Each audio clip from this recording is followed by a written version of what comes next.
NASCAR's Grand National East Series has come to New England and a beautiful spot here in Northwest Connecticut. Lime Rock Park, the site of the Mohegan Sun 200 today. Should be a great race on this road course. Hi folks, Mike Hogwood here along with Dan Pardis. Dan, this, for many of these drivers in the field today, will be the toughest race on the schedule. Well, you're exactly right. Talking to the drivers, patience is going to be the key word today. Not a lot of these drivers have ever been on a road course. A lot goes on here today that normally don't happen on an oval track. Yeah, there's only one left-hand turn on the course. As we take a look at the track map, you will see what a challenge that this course is. But that front straightaway is a place where you're going to get a lot of speed and where we might see a lot of passing today. Well, it is. Off of turn 7, you get that run down the front stretch. That's where you get the guy. You got to get 50 to 100 RPM off turn 7. It'll carry all the way down the front stretch. That's where you'll make your pass. Well, you see the names of all the spots on the track. With more about how to get around here, let's go to the man who's on the pole today, Matt Kobaluk. All right, front stretch. Third gear, fourth gear, fastest part of the track right here. Coming down into turn 1 with the braking. Downshift third, downshift second. Hard to the right. Off the brake, just coasting through here, gassing a little bit.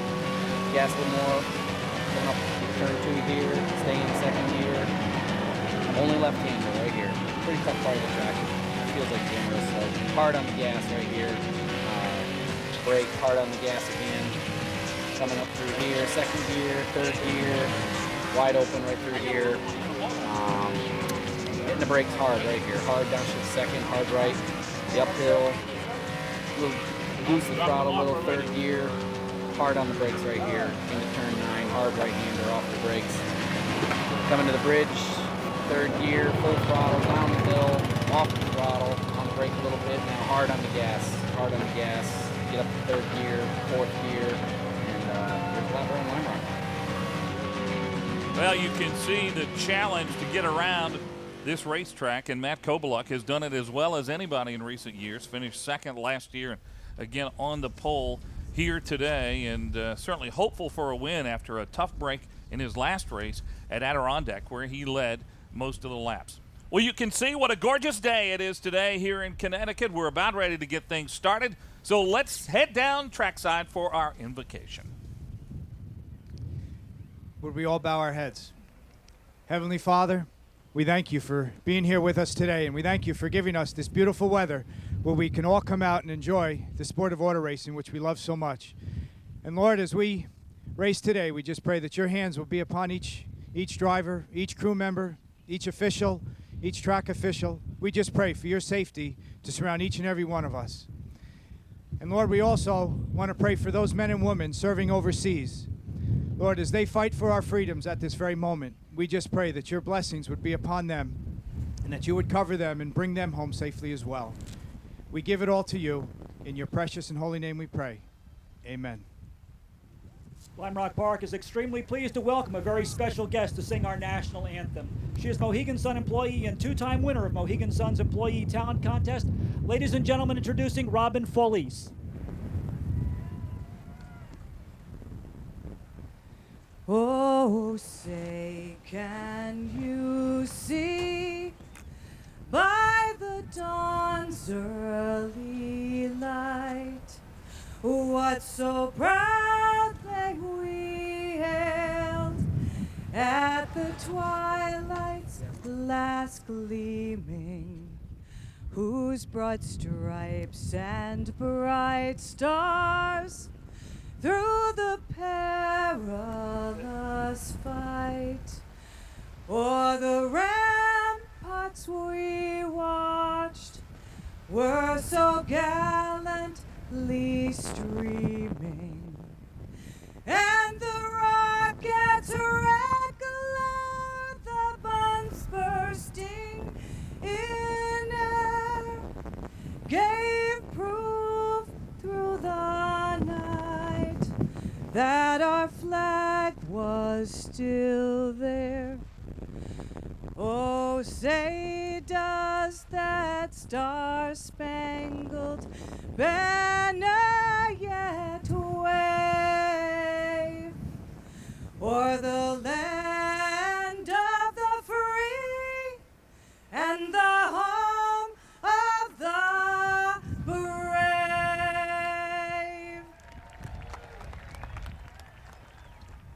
And now to officially begin the Mohegan Sun 200, it's my pleasure to introduce Glenn Zagorensky. Drivers, start your engine!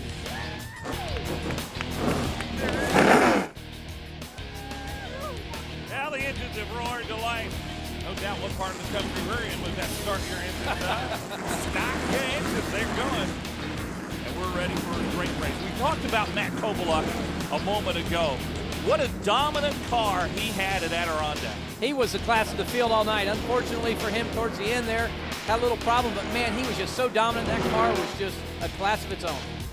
Well, on a restart, he was black flagged towards the end and ended up with a 10th place finish. But he did lead the most laps in the race at Adirondack. And talk about those HDNet Performance Awards. As you know, we're giving $10,000 to the person who leads the most laps. We'll have 3 to go after today.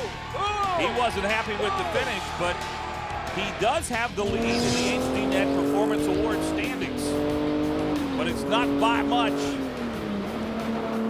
Nope, and a lot of competition out there. You see Sean Case right on his tail. I mean, 110 laps to 138. That is just so tight. That could all change here today. The third member of our broadcast team, Natalie Taylor, had a chance to talk to Matt Kobeluk.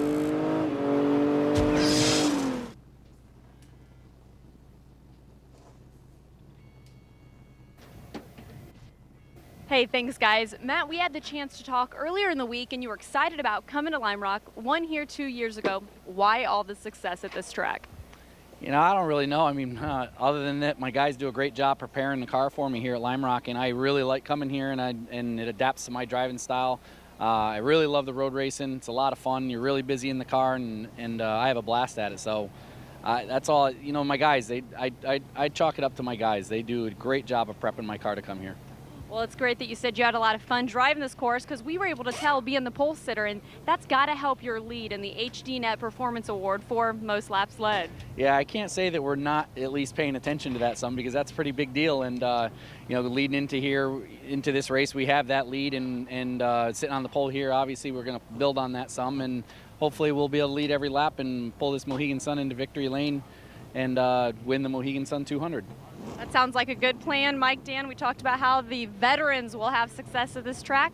Who knows, maybe it'll be Matt Kobeluk. Back to you. Let me tell you, when your car sponsor sponsors the race, you really want to show good. Well, he's going to have some tough competition, and that includes Ruben Pardo, who won the race last year and will start alongside Kobeluk on the front row. And a little while ago, Natalie had a chance to talk with the driver of car 22.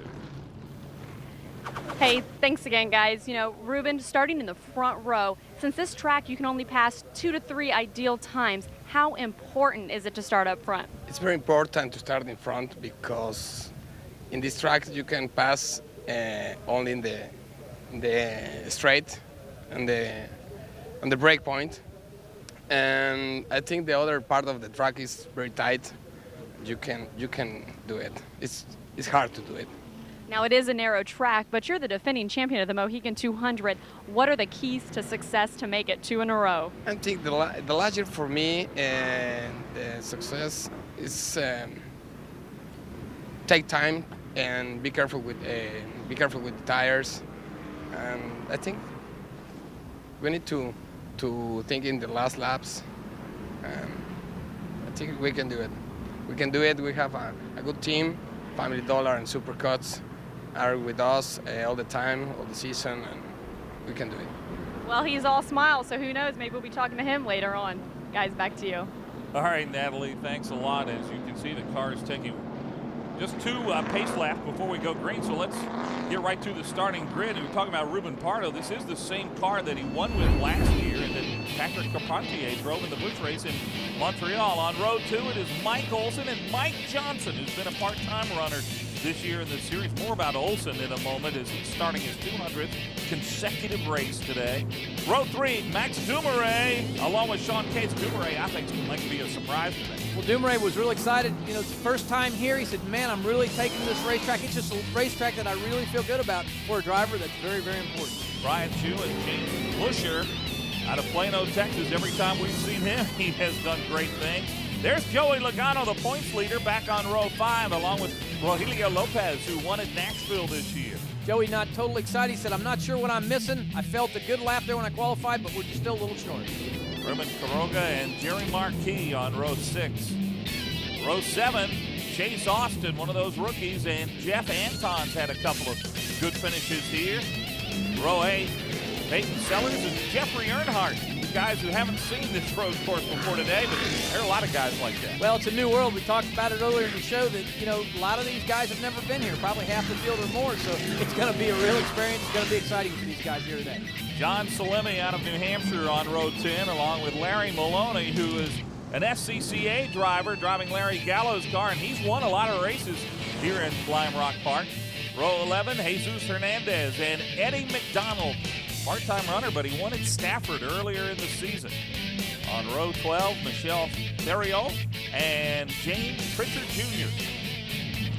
13th row, Jerry Oakley, Jonathan Smith, Dion Ciccarelli, and Scott Booley on row 14, and Jason Cochran on row 15. A couple of cars are going to have to go to the back of the field, Dan, and that includes Sean Case along with the Eddie McDonald car, 48. But Sean Case, they've had some problems here since they've been here. Had to change the transmissions. Yep, and you know, it's probably a really good thing they found that out now rather than during the race, because it would surely put them out of the race. A lot of times you'll lose a tooth on one of the gears in the transmission, or possibly one of the cogs or a bearing or something. So, you know, finding that early, I know he's got to start in the back, but if he uses patience, which Andy Santero will be on the radio preaching that to him here all day, he'll be back up towards the front before the end of the day's over. And we just saw also that, as you see, there's the 44 car of Sean Case dropping to the back. Jonathan Smith, a rookie, has dropped to the back. You know, if you don't have a lot of experience on a road course, and this is one tough road course to drive, probably a pretty good move. There's that yellow car right behind Sean Case of Jonathan Smith. We will start the race double file, but this is the only double file start we'll see all day. Yeah, it'll go single file from this point on after we start this initial start of the race, which is a good move. This is a very, very skinny, tight racetrack, especially entering turn 1 through turn 2. It's very skinny. It's really hard to pass, so it'll save a lot of equipment to go single file rather than side by side, Mike. These guys won't be allowed to change tires, but they will have to make a fuel stop before this race is over. Yep, and talking to a lot of the teams, 15 to 20 laps is that window. If you can get in after 15 laps, they feel they can make it to the end, depending on the cautions. But most crew chiefs would like to see at least 20 laps of green flag race and then come in, get fuel. You'll be good to the end. Eddie McDonald's got a radio issue. He's on pit road. He's going to have to go to the back anyway, but they have had that radio issue since early this morning. They have been working on it, and boy, it's pretty hard to race around here without your spotters telling you what's going on. Oh, you're exactly right. Especially on that uphill where it's really blind going up the hill. Oh, it's very scary, especially at speed. We're running close to 100 mile an hour. As you run up that hill, you drop off there, and man, you really don't know what's on the other side of that hill. So you got to have spotters. In this race, Mike, NASCAR said mandatory 3 spotters. Well, you just saw them go under the bridge. That's coming down the downhill. Now here they are on the straightaway. Pace car is pulled off, and we're ready to go green and get this Mohegan Sun 200 underway. Green, green, green, green, green. Outside. All clear, bud, all clear. Clear by 1, clear by 2. That's the word from the spotter of Matt Kobalak. Look at Rogelio Lopez passing on the outside. Yeah, brake lock up there. He back got sideways and lost the race car, but he's able to hold on to it. That's the big bend they're coming around now, and before they get to come uphill through the S's, then the no-name straight.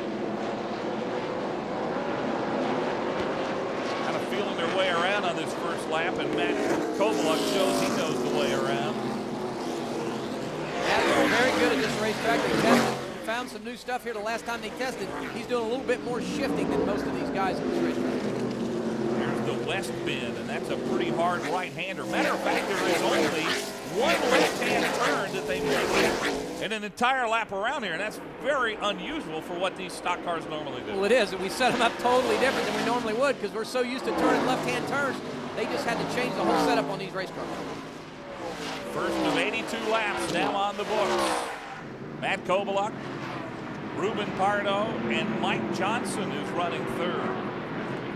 Johnson out of Salisbury, Mass. in the 96 car. Mike Olson running fourth there. Ryan Chu in fifth. Again, important for these guys to get single file. exactly what's happened here. Get strung out, fill your race car out, because there's really not enough room for 2 cars on this racetrack except down that long front straightaway. Brian Chu and Mike Olson, that's the best place right now. Olson, as we told you, his 200th consecutive start. He's had that Little Tree sponsor for a decade now. This Olson's final year in this NASCAR Grand National East Series. He'll be a car owner next year. Ruben Pardo just hanging right on to Matt Kovaluk. Early in the day, early in the race, the guys got to take care of their equipment, not be too aggressive and abuse the brakes on these cars. It's very important not to overheat these brakes. Or overuse the tires, because you can't change tires and you need to have a little something left at the end. So a lot of drivers were telling me in the garage that was going to be important today. Take care of those tires. Big deal for a driver not to spin the tires, not to slide them front tires as you have corner entry right through here. Don't oversteer that car and don't slide them tires. You got to take care of them. Got 82 laps to go here. It's real important to have tires at the end. We saw him come up that hill there. When you go from the driver's perspective, it's almost a blind hill to come up. You see those rumble strips, they will run over those, and it really doesn't upset the car too much. Now, we went around in the passenger car, and boy, like to shook him to death. Well, it did. And coming up over that hill, Mike, just like you said, it is a blind spot. Talking to Matt Kovaluk here, testing last year, he hit 2 deers on the top of that hill. Well, there's one car who is off the pace. Looks like maybe an engine problem. It is Herman Quiroga out of Mexico City. Quiroga's a good road course driver. He's leading the NASCAR Mexico Oval Series, but he told me yesterday that they were just having all kinds of problems with Troy Williams' own car, and he is not happy, as it looks like he'll be the first car out. No caution out on the track right now. Tough break for Quiroga. He's raced in Mexico in the Busch Series, led some laps actually in the Busch race in Mexico City. Road raced a lot, raced Formula Series for many years. Very competitive driver in that series. Tough day for Quiroga. Day's over. Many of these drivers have a car that is specifically designed. It looks like we've got a local caution. I saw the yellow waving there for a moment. Not sure what it's for. We'll wait to get the word from NASCAR. Maybe some debris on the track. Local cautions, when they wave that local caution, it's caution through that corner. You have to be careful, and then you can get back up to speed. If it's a full course caution, then we need to slow down all the way around the course. Well, there's Herman Quiroga, and you saw he's just upset. Long way to come from Mexico City to run a couple of laps, but his day is done. Tough break for him. Looks like a full course caution, Mike, is out on the racetrack right now. Well, apparently Quiroga put some oil down on the track. They had a local caution there for a moment, but I saw him give a smile for our camera. It's not the way he feels right now, but to clean up the oil, we've got a full course caution here in the Mohegan Sun 200. It is our first of the day. Matt Kovaluk and Ruben Pardo have been the class of the race so far, but watch out for Mike Olson, Brian Chu, and Max Dumouriez rounding out the top 5 so far.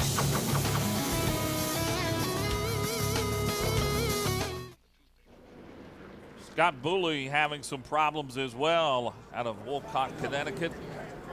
Apparently he's the one that's been putting a lot of oil down. You see a line there, Dan, of oil that's on the racetrack. Looks like right down through here on the bottom there, right about where the middle of that race car is. You see a line down there, and obviously there's a problem there. Not sure. He's, right down underneath the car, goes right along the racetrack down there. Looks like he's dropped a good bit of oil, and they're talking. Drivers are reporting all through the S's. Looks like a good bit of oil all the way through it. Well, they're going to take a while now to put down Speedy Dry to get that cleaned up. We were listening to Matt Kovaluk talk on the radio. He was saying that there was oil everywhere, which is not a good sign. It's 1.53 miles around here. Want to make a note about Max Dumouriez, the youngster out of Ghent, Belgium. Started 5th today. His best previous start in an E-Series race was 20th. A team there owned by Mike Olson, but he is a European sports car road racer, And there are a lot of folks who think that Max Dumoulin could really contend for a win here today. Well, he is. He's a good road racer, and especially his first time here. I mean, to run so well. He tested here a few weeks ago. They were real happy with the test. He said, you know, I was excited to come back here. 18 years old. This youngster's very talented. And Natalie Taylor down on the pit lane has more on Max. Yeah, guys, talking with him about taking the testing here, he was saying how it helped a lot with the lines. He's looking forward to it, but his road course experience definitely helps with the braking points on this track. And you know, Max has shown so much success at an early age that a really strong team entered him in the 24-hour Zolder race in Europe. If him and his team would win, he would be the youngest driver in the world to ever win a 24-hour race. So Max definitely excited about competing on this road course today. Wow, talented young driver Max Dumoulin, and driving for Mike Olson here today. We're getting word from NASCAR, Dan, we're going to red flag this race. And we saw a moment ago when we were looking at Max run around, there is really a lot of oil on this racetrack. Well, there is, in a real critical part of the racetrack too, right through the S's there, where you really lean on the race car right to left, and you got to have good track surfaces, got to be dry. You see the speedy dry they're putting down on the racetrack. You know, it was a good move by NASCAR to get the car stopped here real quick. Shouldn't take more than about 5 minutes to get that cleaned up and get back in the way, but it's got to be really dry through this part of the racetrack because you really use every bit of it. Dan, while we have a moment here, I know you want to join me in extending our condolences to the family of John Blewett, who lost his life at Thompson Speedway in a modified race this past week. And a lot of folks here knew John and have been talking about it, and certainly our thoughts and prayers go out to his family and all those who are involved in the NASCAR Modified Series. They're going to have a memorial service tonight at Wall Speedway in New Jersey, but a real tragedy this past week at Thompson. Yeah, we hate to see that. The family's been around racing a long time. Indeed, but wanted to extend our condolences. Well, we have a red flag here in the Mohegan Sun 200. There's a lot of oil on the track, but it is a gorgeous day here in Connecticut. We'll be back in a moment. Welcome back to the Mohegan Sun 200 here in Lime Rock. Speaking of Lime Rock, a lot of veteran drivers favor this course, but I got the chance to spend a few days with one of the young guns in this series, 17-year-old Joey Logano. He's running 9th right now in the race, and you can see his days are jammed packed, and everything involves racing.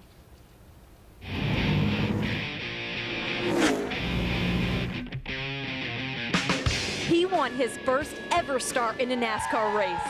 He's leading the East Points race as a rookie. He's raced against the reigning Daytona 500 champ and beat him. Oh, and by the way, he's only 17. Yeah, I'm pretty young, but you know, I've raced my whole life and you know, a lot of experience under my belt, so I think it's definitely helped. He's Joey Logano, and he's one of the hottest drivers in Busch Grand National this season. I go to every race to win, and like I said, I put a lot of pressure on myself to run. I don't feel any pressure from anyone else. I got to run a Legends car at some unsanctioned tracks at 9 years old, so it was pretty cool to get some experience. But then I wanted to start running, you know, some of the bigger races, and you know, said I was 12 and I was only 10, and yeah, it worked good for 3 races, and then they kind of figured out that I was only 10, so it worked good for 3 races and won 3, but then I had to move back down to Bandoleros. Out of the final corner, Joey Logano, 16 years old, has won the Featherlight Coaches 200. The Iowa win against Harvick was one of the coolest wins of my life, probably the coolest win of my life. So it was neat to run against them. You know, we passed each other 15 times for a lead, and we made our pit stops to come all the way back to the field together, and you know, coming out on top at the end, it was pretty awesome. Some drivers don't go to shop ever, so I think that's a good thing to do, and show that you're dedicated to what they're doing too. So I think that's part of it, you know, and I think that helps out at the racetrack too. You know, they'll work on your car harder, and you know, having a better relationship with them it makes it more fun at the racetrack too. Well, Joey, with all the success you've had already this season, there's no question you start your day out in the shop. Yeah, for sure. I mean, this is where the fast cars come from, you know, right here in the shop. And, you know, all the guys here, they work real hard, and, you know, that's what I dedicate a lot of the wins to. You're part of Joe Gibbs' race, and you signed, 2 years ago with him. What has that done to impact your career? It's helped a ton, for sure. You know, we got plenty of help here. You know, you got the whole Joe Gibbs name behind you. You got, you know, great guys helping. It helps a ton just to be in this organization. Okay, Joey. Now, an average 17-year-old, typical allowance somewhere around $15. You're winning so far this season alone over $40,000. What in the world do you do with all that prize money? Well, you know, I get a percentage of it, obviously. So, but you know, I still have my cars and my boat, so I have a lot of fun with that. You gotta have your toys. Gotta have your toys. Oh yeah, for sure.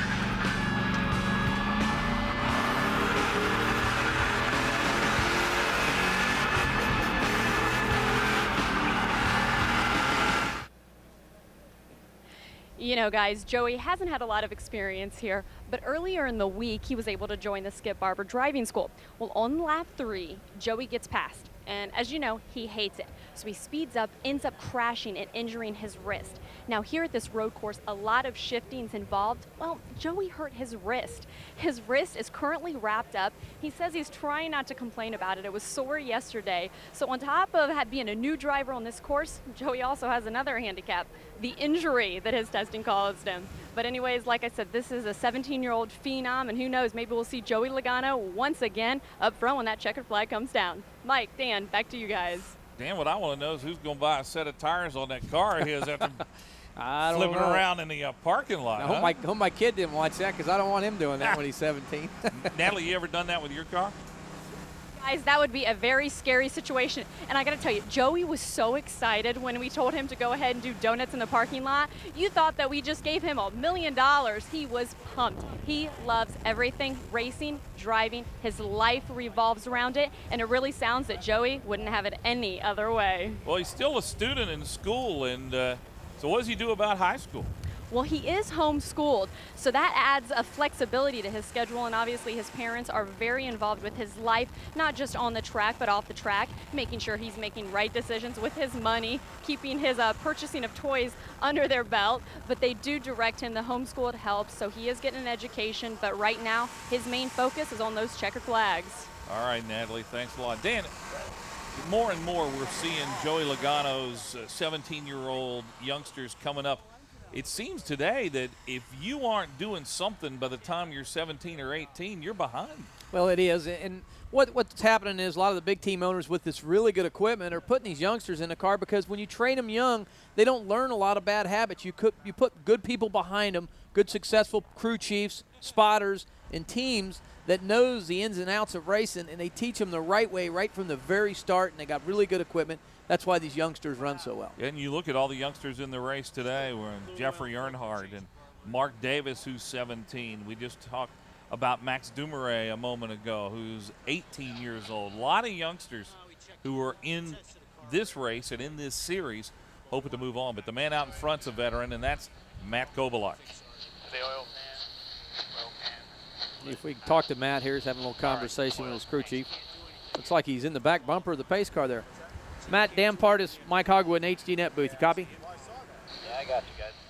Hey, buddy, looked like you just got some heat in them tires ready to go, and unfortunately we got slowed down there, but your car looks extremely well. You got what it takes to walk away from Ruben Pardo there on your bumper?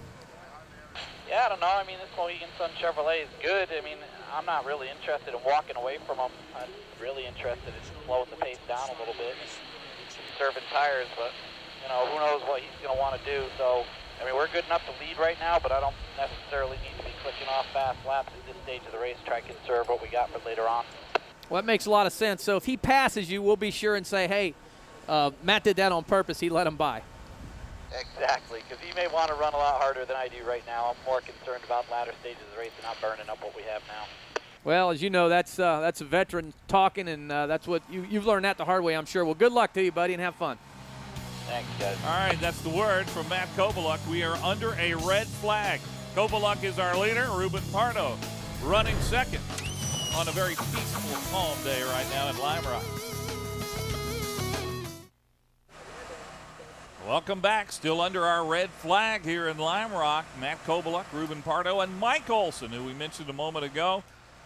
His 200th consecutive start today. He's never won here on this racetrack. He did finish second twice, and last year was third. You see Natalie Taylor down there now with his crew chief for many of these years, Harry Norcross.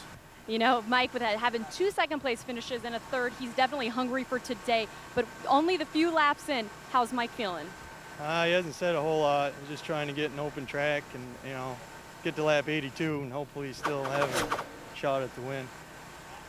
It's pretty early to say much about the car. Well, who knows? Maybe we'll get back out there and be surprised. But having him being a veteran driver, I mean, that's got to make you a little more at ease since he knows how to drive the course and you just worry about the other stuff. Yeah, Mike does a pretty good job usually keeping the car on the road.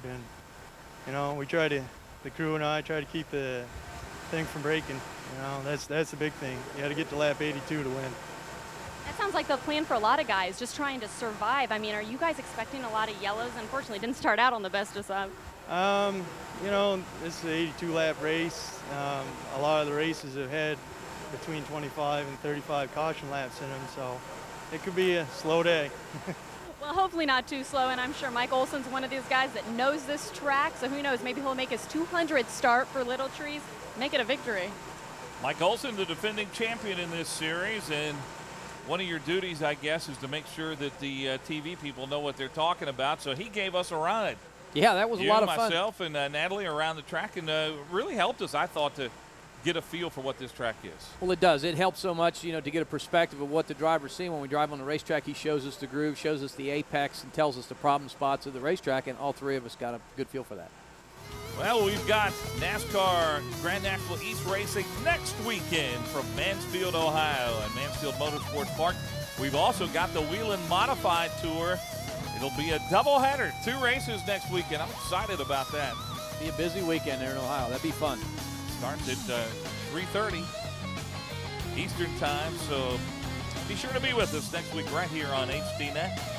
Mansfield Motorsports Park, another racetrack that many of these drivers have never been to, so that'll be interesting to see, but it is going to be a jam-packed day on Saturday with the modifieds and with the Grand National East Series there as well. Well, you see the car still parked under red flag conditions. We've only run 7 laps, and only running 7 laps, it's hard to really talk about who's got what in the race. And you heard the crew chief, Harry Norcross, saying, "Hey, you can't really tell anything." No, you gotta get 10, 15 laps under your belt there and to really tell what's going on. That's John Salemi's car number 63. Tough break for Sean. Not sure what the problem there is. Well, Dale Cordeley is one of the guys who works on that car and helps get things going, and they had all kinds of trouble yesterday, and they were under the hood a lot yesterday. Didn't get a whole lot of practice laps in, and apparently didn't really get the problem fixed because they're having trouble again today. Eddie McDonald back down on pit road. The good news is the engines have fired. Car's taking some pace laps, and oh my goodness, Mike Johnson not able to get fired. This is a problem with a red flag, isn't it, Dan? Sometimes not able to refire these cars. Yeah, sometimes you lose the starter on these cars, or possibly a battery issue. Hopefully not this early in the race, but could be possibly a battery issue or a starter problem. But what they'll do is they'll get the wrecker out, they'll give him a shove, and he'll be able to get his position back and get started back underway where he actually let off at. So, well, he was running 6th. Mike Johnson started 4th. Johnson only won top 10 this year. That was at Stafford where he finished 7th. Matt Kovaluk, you see, getting some heat in the tires. Ruben Pardo right behind him. Now, I would not be surprised to see Ruben Pardo go out front. You heard, first of all, Kovaluk say, "I'm not going to push it." Yep. And I think Pardo wants to. Oh, he did. Listen in the radio transmission with Pardo. Pardo's spotters came on and said, "Ruben, you got to just pace it a little bit." Matt Kovaluk's real happy with his pace we're running. He would like us to maintain that pace, not use the car up and leave it till the end. And Ruben said, you know what he said? He said, "I want to lead a few laps." Tell him I want to lead a few laps, though. And I'm not sure what's going to happen, though. I'm not sure if Matt Kovaluk's just going to let him on by. But a little bit of communication between these front 2 cars talking right now. Basically, Matt Kovaluk saying, "Hey, let's save our equipment for the end of this race, then we can get down to it." And Ruben Pardo says, "I don't know if I like that. I want to lead a few laps." So we'll have to see what happens here. Well, we're about ready to restart this Mohegan Sun 200, and it will be a single file restart. This is something we haven't seen all year long, but it's what they've decided to do on the road courses. And that's what you really need to do at this racetrack. Going down into turn one, corner speed entering turn one's 145 to 155 mile an hour. Very, very skinny racetrack. It's about a groove and a half. Not enough room for 2 race cars to come in at that speed when they're under braking, downshifting, getting back down into second gear. So smart move for the Grand National Series, NASCAR's Grand National Series, to do single file restarts. It'll just save a lot of equipment. Well, the East Series started coming here in 1993. There have been 14 races in this division at this track and 11 different winners. Among them, Matt Kobaluk, who really has a strong car for the second race in a row in this series. He was awfully strong at Adirondack. And remember, he's the HDNet Performance Award leader. Going to try to pad onto that just a little bit. A beautiful facility here too, Mike, kind of in the mountains here a little bit. Pretty green trees. I mean, just beautiful scenery all the way around this place. Just a precious time of year to be here. Track's 1.5 miles, 1.53 is the actual measurement of it, so just over 1.5 miles. Takes just under a minute to get around this place. Qualifying speeds, we're in the 53-second bracket, so race speeds put us around the 55, 56-second bracket, so just under a minute to get around this facility. You see them coming down under that bridge. That's the downhill where they can get up a lot of speed, come down on that straightaway, and we understand one more pace lap, and guess what? We'll go back green flag racing. Ready to rock, but it's important they run through there that lap, get that speedy dry off the track, because when you come through the masses, you really got to have a good clean racetrack all the way through it. Talked about it earlier. You got to have 3 spotters. It's mandatory by NASCAR to have 3 spotters all the way around this racetrack to really help you in different portions, because there's no way one spotter could see all the way around to help the driver. And spotters are so critical even in a road course like this, particularly where there's some blind spots. Big time. There you see the S's. After the straightaway, they go around Big Bend, and then they come up through the S's. This is not a place where you will see a lot of passing today. It's very narrow here. It is second gear all the way through there.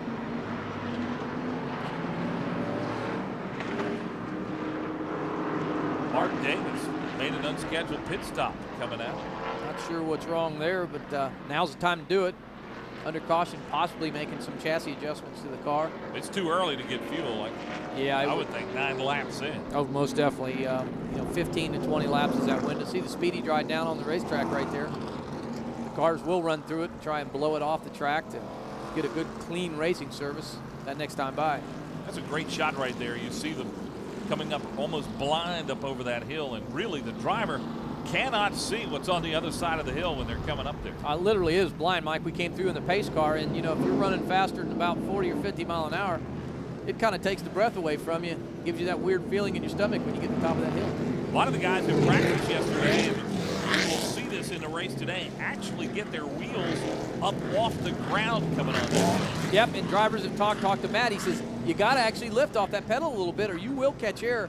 All 4 tires will come off the ground. You'll hurt the race car. So you do actually have to lift right before you hit the top of that hill. Just feather back at that gas just ever so much.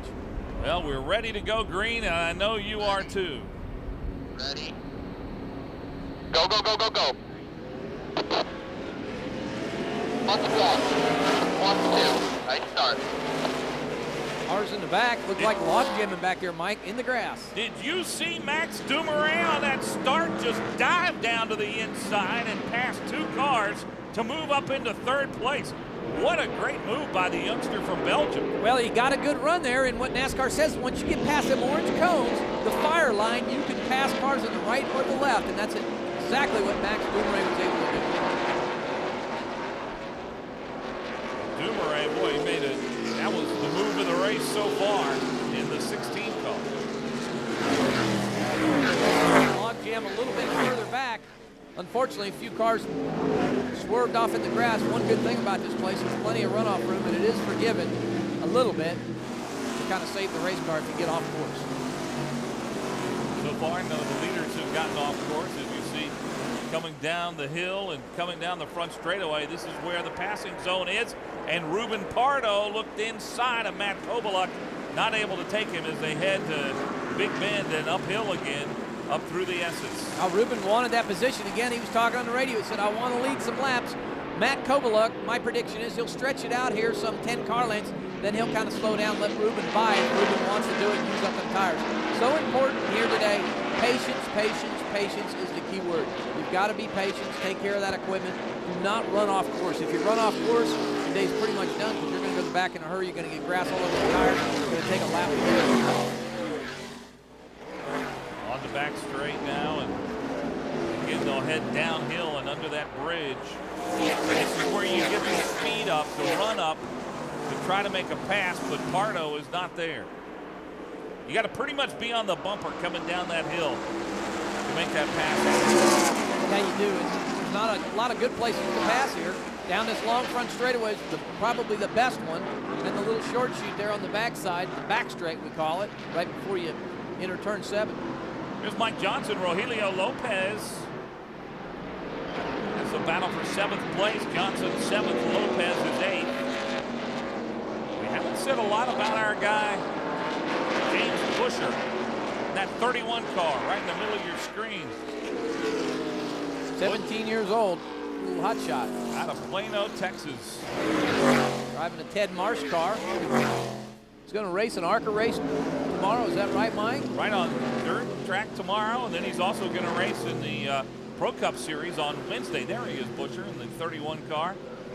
Going to race on Wednesday, so he's got a busy couple of days. He's won an ARCA race, won at Lakeland this year. That's not an easy track to win on. No, it's not. He's done extremely well, especially in the ARCA Series. Turned a lot of heads in that series. He's a full-time Hooters Cup Series racer also, so he stays real busy racing race cars. His 3rd race in this series, he was 7th at Stafford, 6th at Thompson. So he's showing something here as he gets by Mike Johnson. Good run. ASA late model background. He was 2006 Rookie of the Year in the ASA, also the champion in the ASA series for 2006. So he's got a lot of racing experience for a youngster. I mean, he's got a lot of background for being 17 years old. There was Joey Logano a moment ago. He's running 6th, points leader. Back up front, 1 and 2, the way they started the race. Matt Kovaluk and Ruben Pardo. Max Dumouriez with that great move on the restart is now 3rd. Pardo just right on the back bumper of Kovaluk again. Was able just to hang with him. He's feeling good about it. Again, listen to the radio. He wants to lead some laps. Got to be so careful. Take care of that equipment. Well, you heard Matt Kovaluk tell us on the radio, hey, I'm not going to burn up my tires. If he wants to go ahead and lead, I'm probably going to let him. Well, that's what he told us. Yep. We'll see if it happens out on the racetrack. Yep. Pardo being 0.2 of a second actually quicker than Matt Kovaluk that last lap, so his car is a little bit faster at this point. He must have backed up and then regained that distance between Kovaluk, so he was a little bit faster that last lap. So he's got a race car to beat too also. Pardo keeps looking like he wants to go inside and make a pass. Here would be a place he would do it. Got to be careful, though, not to drive in one of these corners too deep and touch Kovaluk, spin them both out. That would not be good this early in the game. He's got to be patient, use his head, be there at the end, because he's got a race car that could be in victory lane. Pardo, the Rookie of the Year in this series a year ago. As we said, he won here last year. This is the same car that he won in a year ago. He's not had a great season. Only 2 top 10s, an 8th at New Hampshire, a 7th at Thompson. Didn't race at Adirondack. Spun yesterday in practice, actually. Spun around and hit the tires down in turn 1. Did a little damage to the right rear corner of the race car. Luckily for him, it was all cosmetic damage, did not bend the rear end or anything on Ruben's car, so he was lucky. He just kind of laughed and he said, I found my braking point. I know where the limit is. Sometimes a driver needs to do that to find out where to go, not to step over that line. That's exactly what Ruben Pardo experienced yesterday. And better to find that in practice than out here on the race day on the race course. Ruben's raced in 2 Busch South races in Mexico and also Nashville, Tennessee. He's raced a Busch race here in Nashville. Was real happy with his performance there. Raced in Mexico City on super bikes and the truck series over there in Mexico City. So got a lot of racing experience also. Well, this is obviously a planned stop. That is Jeffrey Earnhardt. Also in Sean Case. By the way, you saw the yellow on Earnhardt's car, that yellow one. That's actually Paul Menard's road racing car that has put the 5 off of it. Yep, exactly. That's one of the road racing cup cars that they pulled out of the stable and just changed the numbers around. Here's Sean Case back underway. They've had a tough weekend. Yeah, they have. Bounce back and forth. Changed the transmission this morning. See Kobaluk and Pardo, obviously the class of the field, stretching away from the rest of the field. Cars feel good when you're in a rhythm like that. You try to stay in rhythm, and that's exactly what these two cars are doing. But, you know, Matt was real concerned about not using up the tires. They were talking to him earlier. He says, I got to be there at the end. I got to be careful not to overdrive them tires because it's the same set of tires we start with as the tires that these guys got to finish the race with. Unless they flat spot them or get a flat tire, they've got to finish with them tires. Well, you saw Jeffrey Earnhardt coming through your screen there a moment ago. Son of Kerry Earnhardt. He's one of those developmental drivers for DEI. Get a chance, want to take a look at that car and say, actually it's a Nextel Cup car, and you can see they have just taken the 5 off the side there and left the 1 on, and you see that little black bubble on the hood, on the top there on the roof. Well, that's the in-car camera setup, and that's the roof cam that Paul Menard uses actually on the Cup races. So that is right out of the Nextel Cup Series out here racing today. Yeah, a lot of these cars, and there's an abundance of these cars coming up at the end of this year because we're Nextel Cup Series going to the car tomorrow. Oh, looks like Jeffrey ran off course there a little bit. Good job of staying in the throttle and hanging on to it. But a lot of these cars will be available here towards the end of the year because the car tomorrow kind of just outdates these cars. Well, Mike Olson has just come down on pit road to get his fuel. Really interesting, these guys getting their fuel under green. They couldn't get it when they stopped before under red flag conditions. Is that our leader coming in? Like possibly Kobaluk down pit road. Looked like Matt Kobaluk might be coming onto the pit lane as well. It sure is, down pit row. 5, 4, 3, 2, 1. 19 laps under our belt right now. They can make it to the end. So talking to most of the teams, they said anywhere from 15 to 20, Mike, and that's our window right now. Clear, go, go, go, go. Uh-oh, a little trouble getting it into gear. Yeah, not sure what the issue was there. All clear. 61 car coming hard. 61. Outside, outside. Still outside. Still there. That stop was a little longer than he wanted, but this really shakes up the field a bit and gives the lead to Ruben Pardo, where he wanted the lead. Now he's leading, but he's still got to come in and get fuel. Again, everybody is going to have to come in and take fuel before the end of this race, and that includes Pardo in the 22. So Kobaluk has come in. Olson has come in among the leaders. Yep, and Pardo, you know, he could stay out. Depending on what strategy these guys want to play, they can probably go for another 20 laps or so before they would actually run out of gas. So he could lap this field and stay out there for a while. So it could be a little strategy play. Oh, the 31 car, Buscher gets turned around. James Buscher turns himself around, looks like gets back in the way. Local caution out in that area. Buscher in the bushes.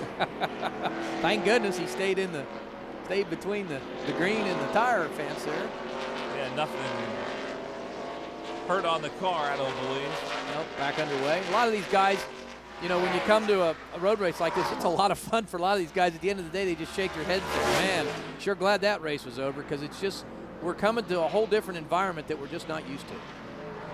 Ruben Pardo, and you wonder when he'll come down on the pit lane. I think the longer you wait, more trouble you're in. I may be wrong on this, but it seems to me that track position is the absolute key to winning this race. And you think about Kobaluk and Olson. Well, they're not going to have to come in again, so when everything cycles around, they should be up front. Yep, exactly. Right now we're showing 4 cars on the lead lap at this point. So possibly, you know, as the race goes on, you know, depending if it stays green, they could lap a lot of the field, so it could get rather interesting. That was Lawrence Maloney you saw go off the track there a moment ago. Maloney is the guy from the SCCA, and he basically gets into the back of James Pritchard Jr. Yep, just got in a little bit hot there, did the right thing, got down on the brake pedal instead of turning Pritchard Jr. around. He turned himself around a little bit, but he's back underway. Just got to be careful not to get in these corners too hot. You lock up these brakes. Once you lock up the brakes on a race car, you cannot steer it. It's basically out of control. Maloney, a fun guy to talk to. He's actually a native of Ireland, now lives in Wayland, Massachusetts. But he's got that strong Irish brogue driving that 88 car. Mike Gallo normally drives it. But he was talking a little bit of funny then. Yeah. He's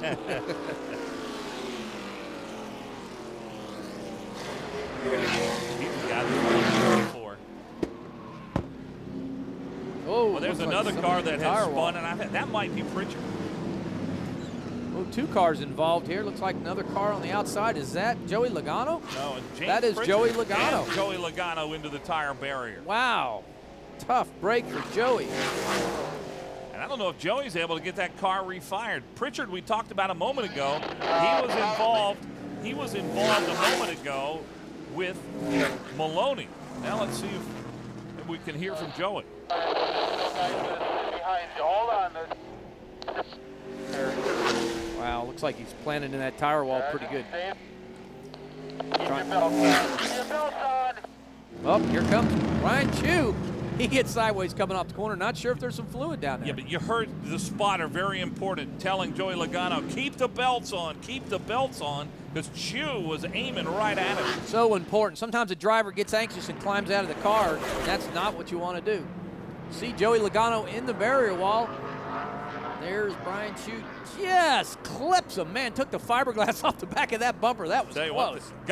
Got the spotter excited right there, didn't it? There you go. See Brian Chu just barely nick him. You see the fiberglass on the bumper right here, right in that section there. Just break loose. Man, that was close. I'm sure Joey Logano was holding on the steering wheel because possibly he was climbing out of that race car and his spotter was telling him to stay in the car, keep your belts on.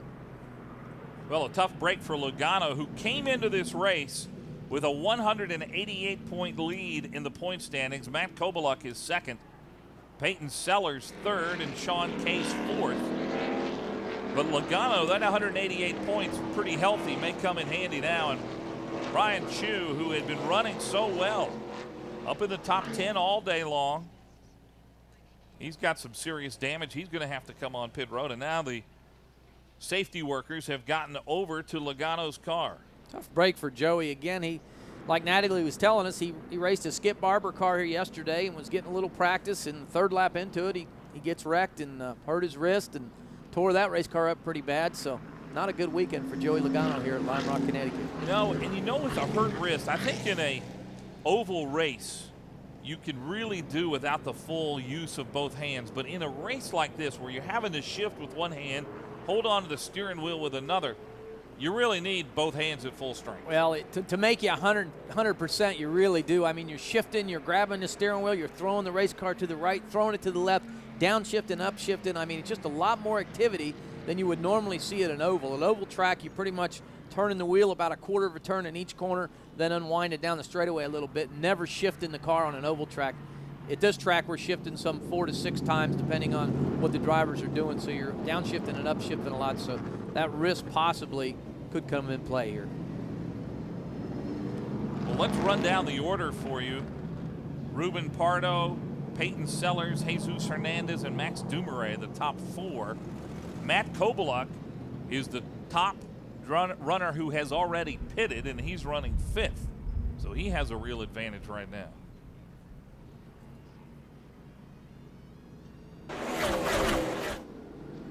Here's Joey Logano. Boy, just broke loose. Yep, he's got a little loose there in the back. You see him in the back right corner there. Just got turned around there. You see Chu coming through there. He got loose. Not sure why, but man, did he just clip him. Got the bumper section of that car. That was close. That is right before the downhill where you're really starting to pick up speed right there, coming off of the west bend. And it is a very, very tricky corner. Brian Chu with Buzz Chu Chevrolet, the sponsor on that car. That's his dad. You know, Joey Logano had obviously came to the Skip Barber School to get some experience on this course, but this has been an amazing youngster adapting to road courses. You and I saw him at Infineon. when he raced out on the West Coast. He had no experience on that track, and he was a contender to win that race. It was stellar performance there all day, and sometimes you get a track to where you just can't get in the rhythm, and unfortunately, see Joey climbing out of the car there, obviously disgusted. Said, "Man, what a tough day! What he a tough really week." messed up the front end of that car. You can see it now. Look at the left front of the car. It is. Yeah, it's down. The radiator's probably out of the race car, and the whole nose and the fenders are down on the cars. So they may be able to cut that off there and get him back underway, but he's going to lose some 15, 20 laps, I'm sure, in the pits. Disappointing day for that youngster, Joey Logano, who shows so much promise of really being a superstar in this sport. And there are a lot of Nextel Cup guys, including Mark Martin, Kevin Harvick, who have said that he has what it takes. But today, off the course, and a break for Matt Kobaluk. If he could lead the most laps and win this race, he could really make a big gain in the points race. Big gain. That would be big for Matt Kobaluk. And again, he likes this racetrack, and it's the type of racetrack he gets around real well in, and he feels good about it. He's got the right attitude about it. He knows patience today is going to prevail, and he's been practicing that exactly. Well, we've completed 25 laps. We go 82 here in this race. Certainly well within the fuel window to take on fuel. And I'm not sure the pit lane is open. Yes, it is. And so we're going to see Ruben Pardo, our leader, is going to come down onto the pit lane and make his fuel stop right now. 1. Stop. Spotter, crew chief calling him in, telling him 1, 2 to go, 2, 3, 2, 1. They usually counting it backwards, get you into the box. All the way out. Wow, possible contact there almost with Michelle Theriot as she was coming in. She had to slam on the brakes and actually stop to keep from missing Ruben Pardo. Pardo's. Looks like Ruben Pardo stopped. Yeah, not like they're holding him down on the end of pit road, possibly. Not sure what the problem is there. There's Brian Chu's car pulling the fiberglass panels. That's all fiberglass, that whole tail section. The fenders, the sides are made of metal, but the fiberglass is back. So they're trying to get that car cleaned up and get it back underway. Maybe we can find out from NASCAR why they are being held down at the end of pit road. This is really hurting Ruben Pardo. Yep. Good opportunity for Brian Chu to get in there because NASCAR would have black flagged them if they had to go green with that tail bumper section just dragging. So it was important for them to get in here under this caution and get that taken care of without losing a lap. Well, Brian Chu has lost a lot of positions. He was a contender today. He was in the top 5. Actually got as high as 3rd place at one point. But not now. Started 8th here today. Had a good qualifying effort. But if he uses his head, he's patient, he could possibly make his way back up towards the front also. We'll wait for everything to cycle through before we get exactly where everybody is right now with all those pit stops. But I believe that Peyton Sellers is the leader, and important for Peyton because he came in 3rd in points, so he is going to get some bonus points now for leading the race. Peyton Sellers out of Danville, Virginia, in the 83 car is now our leader. Peyton, not sure if Peyton had come in earlier for fuel. I don't believe he did, so he may still have to come in for fuel himself. See Peyton Sellers there. Well, actually, that is 3rd car back. Jamie Hayes who's in front of him, but on the official scoring list it has Sellers, and now we're going to cycle through, and Max Dumouriez is going to be posted as the leader. It takes a while to cycle all this through with all the pit stops. Peyton Sellers, like we talked about, did not come in for fuel. So that was a smart move to get fuel now. 27 in, he's good to go also. Any of these cars from this point out will be good the rest of the day. So if you're going to take fuel or do any adjustment, now's the time to do it. Ruben Pardo 10th. He has a little ground to make up. We can go back, green flag. Under caution because of the spin by Joey Logano, went into the tire barrier, and Brian Chu spun as well. Ruben Pardo just came in to take his fuel, and down there in his pits, Natalie Taylor. Yeah, guys, you know, talking with Ruben before the thing happened with Joey Logano, and his team was saying it's going to be about 10 laps before he comes in, so I thought the yellow came out, they'd be excited to get him in. Well, they're still a little worried now. They're definitely upset that he lost the position. They said the yellow is not helping them at all with fuel mileage, and they're keeping their fingers crossed like a lot of other teams I'm sure are doing.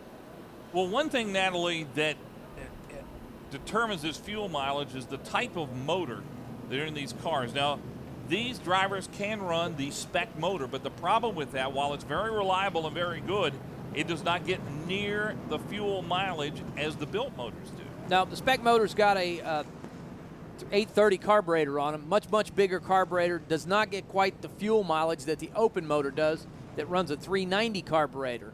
The 390, you can build the motor up internally, but again, with the smaller carburetor, it's going to get better mileage. So, you know, it could make a difference here today, but if we have a couple more cautions between now and the end, it really should not come into too much play. But there is 2 different fuel mileage situations with some of these teams because of the different motors. Well, you see 2 cars who are in front of our leader, Max Dumouriez. And Max is one who I still don't believe has come down for fuel.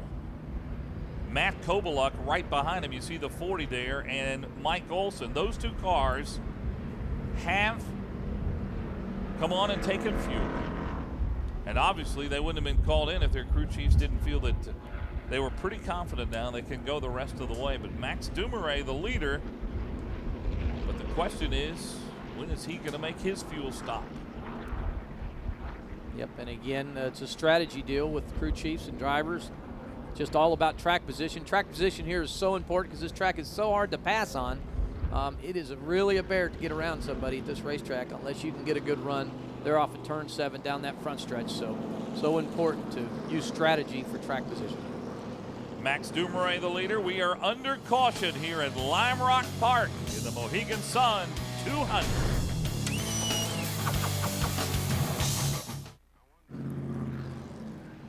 Max Dumouriez, the leader, but Matt Kobaluk's right behind him in second place. Mike Olson third. Mark Davis fourth, and Jeffrey Earnhardt fifth. And there you see Joey Logano's cars. His team is really working on the front end to try to get him back out there. He's not going to win the race today. He's going to be many laps down, but when you're fighting for a championship, you want to get out there and not have one of those DNFs, and he still has a chance to pick up some good points here today. Yeah, he does. They're cutting the fenders off the front part of that race car. It looks like just pulled a hood off the car. So, again, it's not going to have the downforce that it really needs to get through the corners. But, again, it's all about points. It's all about getting out there and making laps, and that's what Joey Logano needs to do here the rest of this afternoon. So he'll just be riding around making laps. Will not be having near the speed that he's had up to this point as you see them cutting a lot of the sheet metal off of that car. But the story, Max Dumouriez, I did not see him come down on pit road, but Natalie Taylor is checking on that for us, the youngster who's leading the race. And I know that Mark Davis came on pit road. He's fourth, and we saw Jeffrey Earnhardt come down. He's fifth right now. Yep, and again, that was a good move. They made an early pit stop early on, so possibly that could really pay for us this late in the game. Not sure if we're going under a red flag condition or what. I thought I'd seen the car stopping on the racetrack there that last time by, so possibly some fluid down on the racetrack, or for some reason NASCAR possibly stopping this race. Not sure. We'll have to take a look and get a report from NASCAR. See the 48 car, Eddie McDonald, back down on pit row. He was back down there earlier, Mike, and not sure what his problems were. Well, I have not gotten any word from NASCAR, but apparently they've red flagged the race.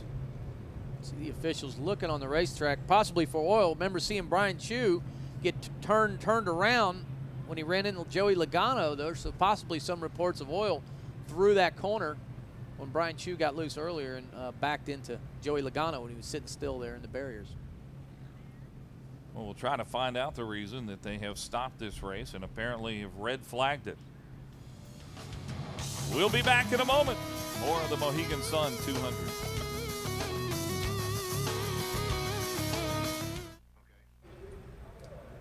Well, the second red flag of the day here at Lime Rock.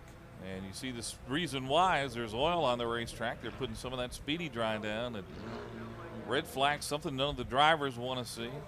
Something Dan and I don't want to see, and I know folks at home don't want to see. But hopefully we'll get it going back, and safety is the reason for the red flag right now, trying to keep it safe, and that's a lot of speedy dry they're putting down right there. Yep, got the old fertilizer spreader out, just laying her down. But, you know, so important, again, to have good, clean racetrack, especially through these S's. You got to have all the grip and adhesion that you can get. You need maximum adhesion. So, you know, NASCAR's doing the right thing by getting the track dry. I mentioned that this series began racing here in 1993. Yep. Who the first winner was here? No. Who was that?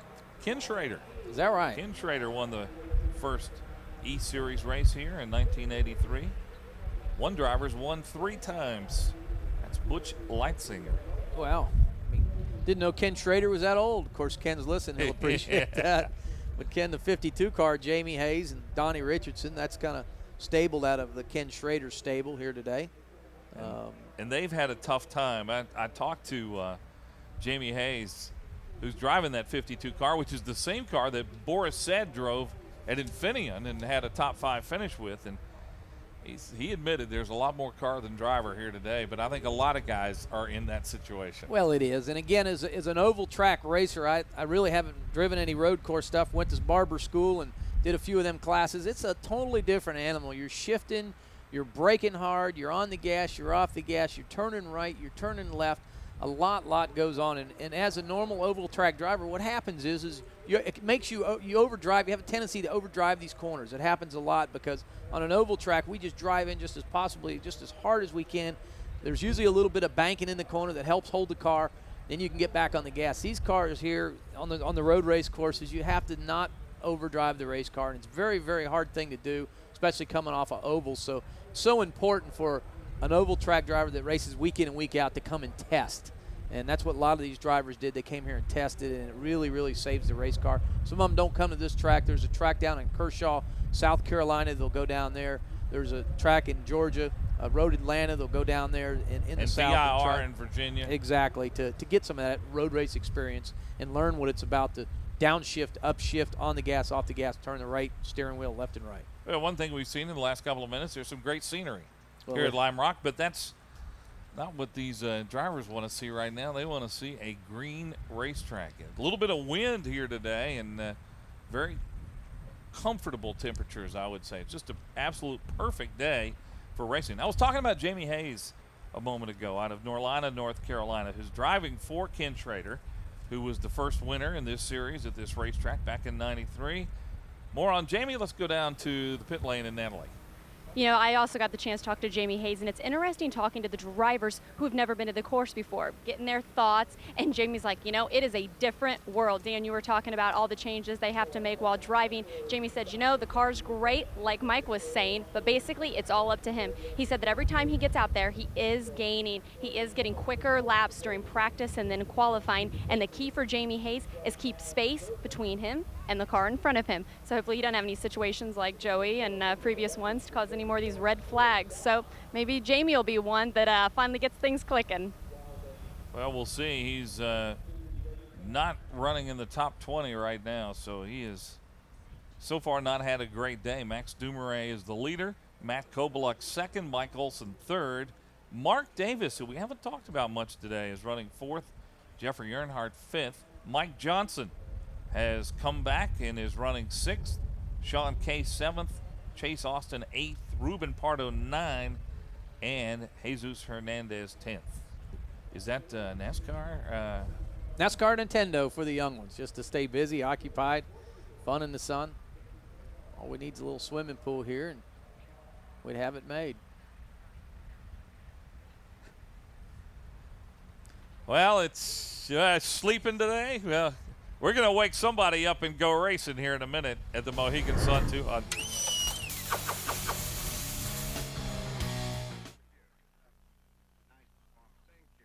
Joey Logano winning that race, beating Kevin Harvick, and not the same kind of results here today, though, as he has gone into the tire barrier many laps down and will get out and run just for points. We're at Lime Rock Park. This is the Mohegan Sun 200. I'm Mike Hawkwood along with Dan Partis.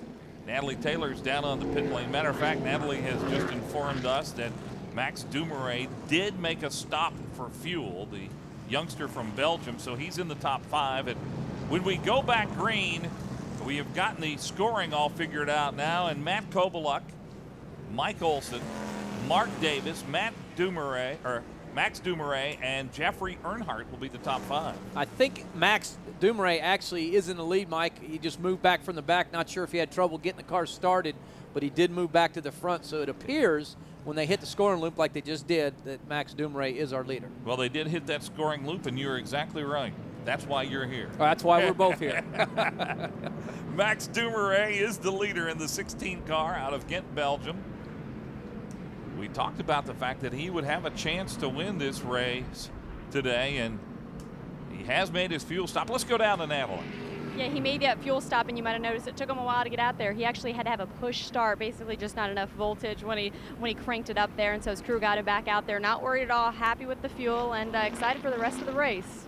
Okay, Natalie, thanks about that. It's going to be interesting to see this youngster now with 2 veterans behind him in Matt Kobaluk and Mike Olson. And then how about the 17-year-old Mark Davis? You see him right there at the top of your screen. Saw him just a moment ago. He is 17 years old. Matter of fact, Jeffrey Earnhardt's 17.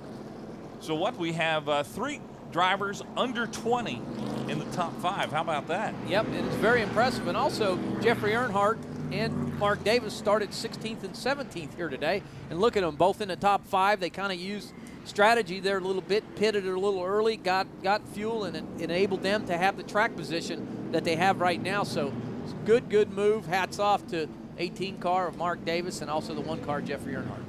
Well, there is still some speedy dry out here, and we heard on the radio several drivers talking. Tell the guy behind me we are not going to go fast on this first lap till we get through the speedy dry. There's Mark Davis in the 18 car.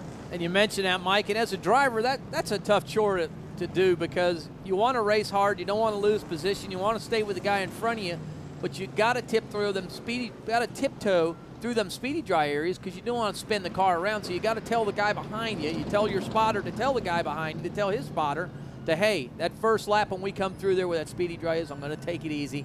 Kind of a hard task sometimes, but everybody has to discipline themselves to do that. Well, we've made one more adjustment. Are they going to stop again? We made one more adjustment in the scoring. This is one reason why I think we're taking all these pace laps is NASCAR figuring out the scoring. They've moved Jerry Marquis now up into the 5th spot, and Jeffrey Earnhardt has been bumped down to 6th. Max Dumoulin stopped on the racetrack in the grass. Not sure if he's got a problem there or what. Unfortunate. I don't know. That's kind of, he was driving along fine there just a few minutes ago. Not sure what the problem is there. Hear him on the radio, a little bit of radio communication, but. All right, damn it. When he comes in, guys, we got to check the battery. Get the battery's on the right side, right? We'll get the right side up. Just check all the connections. Yep. Sounds like he's lost voltage in the 16 car. Unfortunate for Max Dumoulin, leading the race here. And lost voltage, but there is an alternator on these cars, so you don't necessarily have to have 12 volts. I mean, it really helps the ignition systems to have that extra voltage, but if you got a good alternator, as long as the battery's okay, it'll usually charge the battery and also run the ignition system, but possibly an alternator problem on the 16 car also. Well, we heard Natalie say that was one of the reasons he took so long on pit road was because of, low voltage. But he's going to have to get that truck to push him all the way around this racetrack. It's 1.5 miles around here.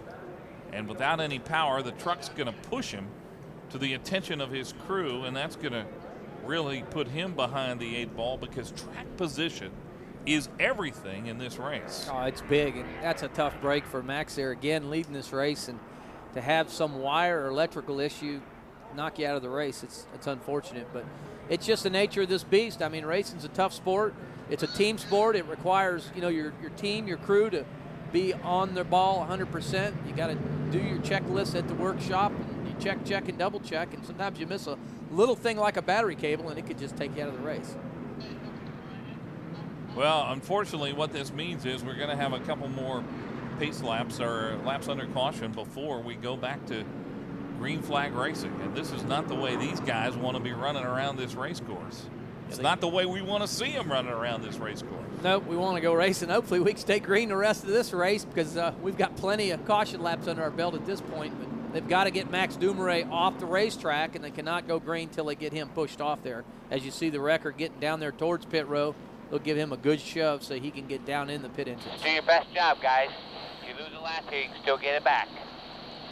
Dumouriez's spotter talking to him, saying, guys, get that battery changed. Probably need to put a battery in that car. James Lang is the crew chief on that car, as Max Dumouriez had one of the fastest cars here. It's a team car to Mike Olson. Yep, not sure. The battery on this road race car is probably, right behind the right rear tire. They'll pull that right rear tire off, slide the battery off of it, see what kind of problem they can find there. Not sure. He's got a voltage gauge on the dash of these cars that tells you if you got good voltage. He's probably reading that gauge and telling them, giving some feedback there, and that's probably why they're trying to troubleshoot this car at this point to see what the issues might be. You see the Jackman struggling a little bit. Max may have pulled up a little bit too close to the wall there. Yep, he's a little tight, but guys don't appear to be in too much of a hurry. Not sure if they feel that they've got other issues other than the battery or what. Unfortunately, this is a second car to the Mike Olson stable. And again, they weren't allowed to change tires in the race, so if they get it fixed, they're going to have to put that tire back on there. Yeah, Same tire. Yep, they're just pulling that tire off to get into the battery box. The battery's located right in front of that tire. It's kind of a tough place to get to, and sometimes see the blue battery there on the ground there. Right behind them there, they'll throw another battery at it and see if that'll cure the issue. But I think they might lose a lap or two at this point. Tough break for Max Dumouriez. Well, one of the guys who definitely had a chance to win the race here today, and like Joey Logano, that chance has just gone by the wayside. See Matt Kovaluk, that's what Matt Kovaluk wanted to see. He run through his pit cycle, he rotated, he's all the way back up towards the front. He's got veteran Mike Olson behind him, also veteran Jerry Marquis running third. These three guys will set a good pace. You heard Matt Kovaluk talking earlier. I want to set a good even pace, take care of my equipment, but that's a veteran talking. That's what a veteran does. A veteran knows he's got to take care of his equipment. These top three drivers here in this series right now are all veterans, and I think they will all discipline themselves in that manner. You mentioned Jerry Marquis. If you follow this series, you know he took over for Eric Holmes in that 35 car. It's a Dodge. Marquis has 7 wins in this series. Folks up in the Northeast know him as a modified driver, but he does have 7 wins in this series. And a matter of fact, here at this racetrack, he was second at Lime Rock in 1995, third in 1998. So he does have some strong finishes here, and Jerry Marquis can't be counted out. And the 2 youngsters, Mark Davis and Jeffrey Earnhardt, 4th and 5th. Good news, Dan. Just got word we're going green this time. Go. Green. That is a good sound here.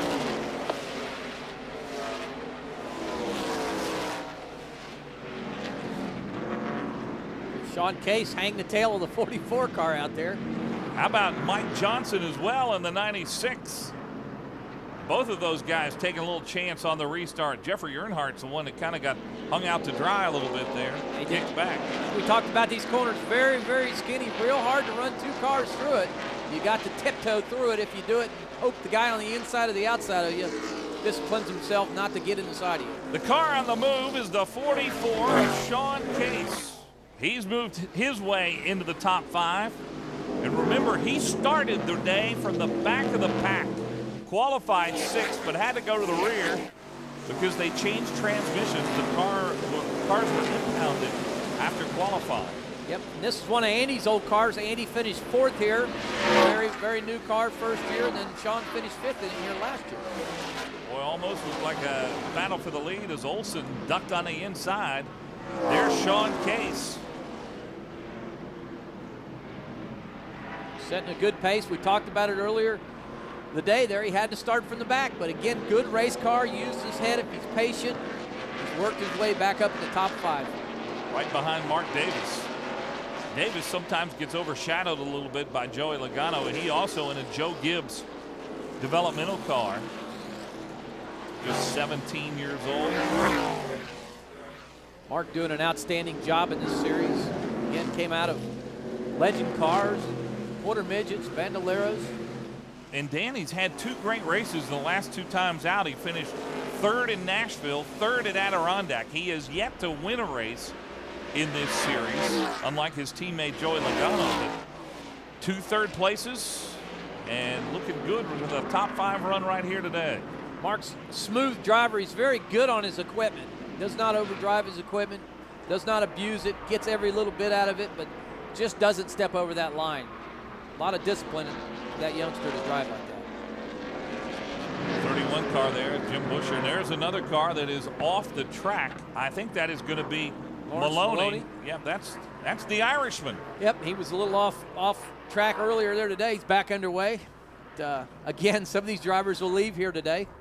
Local caution, so just a caution in that area of the racetrack, and Maloney is back underway. He was had a little trouble adjusting to these cars. This is not like driving the SCCA. These cars are a lot heavier on this racetrack. Very, very heavy race car to throw around. They do not stop well either, so it just takes a bit of getting used to understand where the limit is on these cars.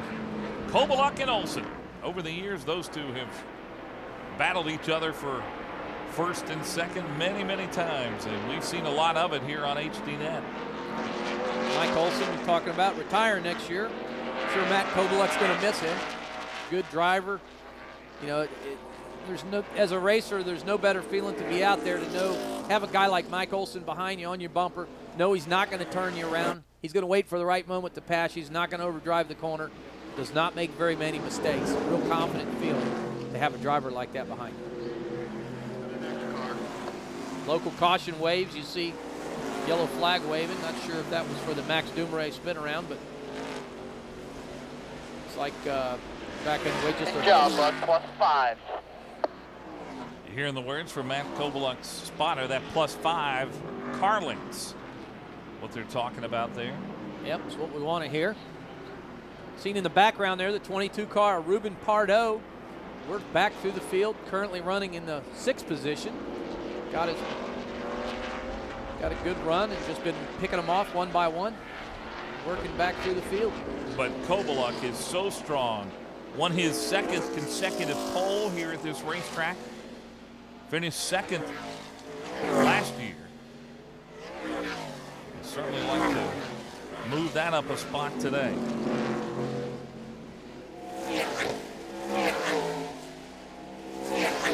Ruben Pardo, you were talking about, started on the front row, won the race last year, certainly has a car capable of winning, but he made his fuel stop later than Kobaluk and Olsen, and that's hurt him a little bit.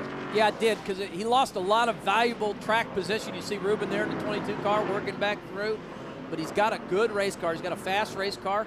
He just has to pick through. He's got to be careful not overdrive the race car, use the brakes up again and lose the tires, slide the nose on this race car. So he's got to use his head.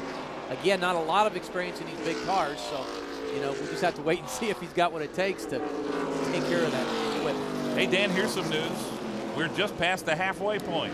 Oh, that's a good point. See a car in the tire barrier there again. Local caution in that corner. I think that's James Pritchard Jr. See if that's not the 41 car. Yep, locks the brakes up. A little too fast on corner entry, it appears. Man, ouch. That hurts. He got in that tire wall deep. There he is, way deep in the picture there. You see him just get off, locks the brakes up, nothing you can do. Yeah, but you know the great thing about these tires, they really do cushion you when you have to stop abruptly like that. Oh, big time. That's like a soft wall there. I mean, that's big to have them tire barriers there as a driver. I mean, you'd much rather be hitting them tires. You see Joey Logano hitting that same spot. He's back on the racetrack now, so good possibility they can pull Pritchard Jr. back out, maybe be back underway. But he's buried up to the windshield and tires there. He's coming off his best run of the year. Had a 9th place finish at Adirondack, did James Pritchard Jr. out of Wharton, New Jersey. Started 24th in the race here today, but plowing into the tire barrier has brought out the caution again with Matt Kobaluk in car 40, our leader. Kobaluk with 1 win this year. That was at South Boston, Virginia. Could win number 2. Come here at Lime Rock. We've still got a ways to go in the Mohegan Sun 200.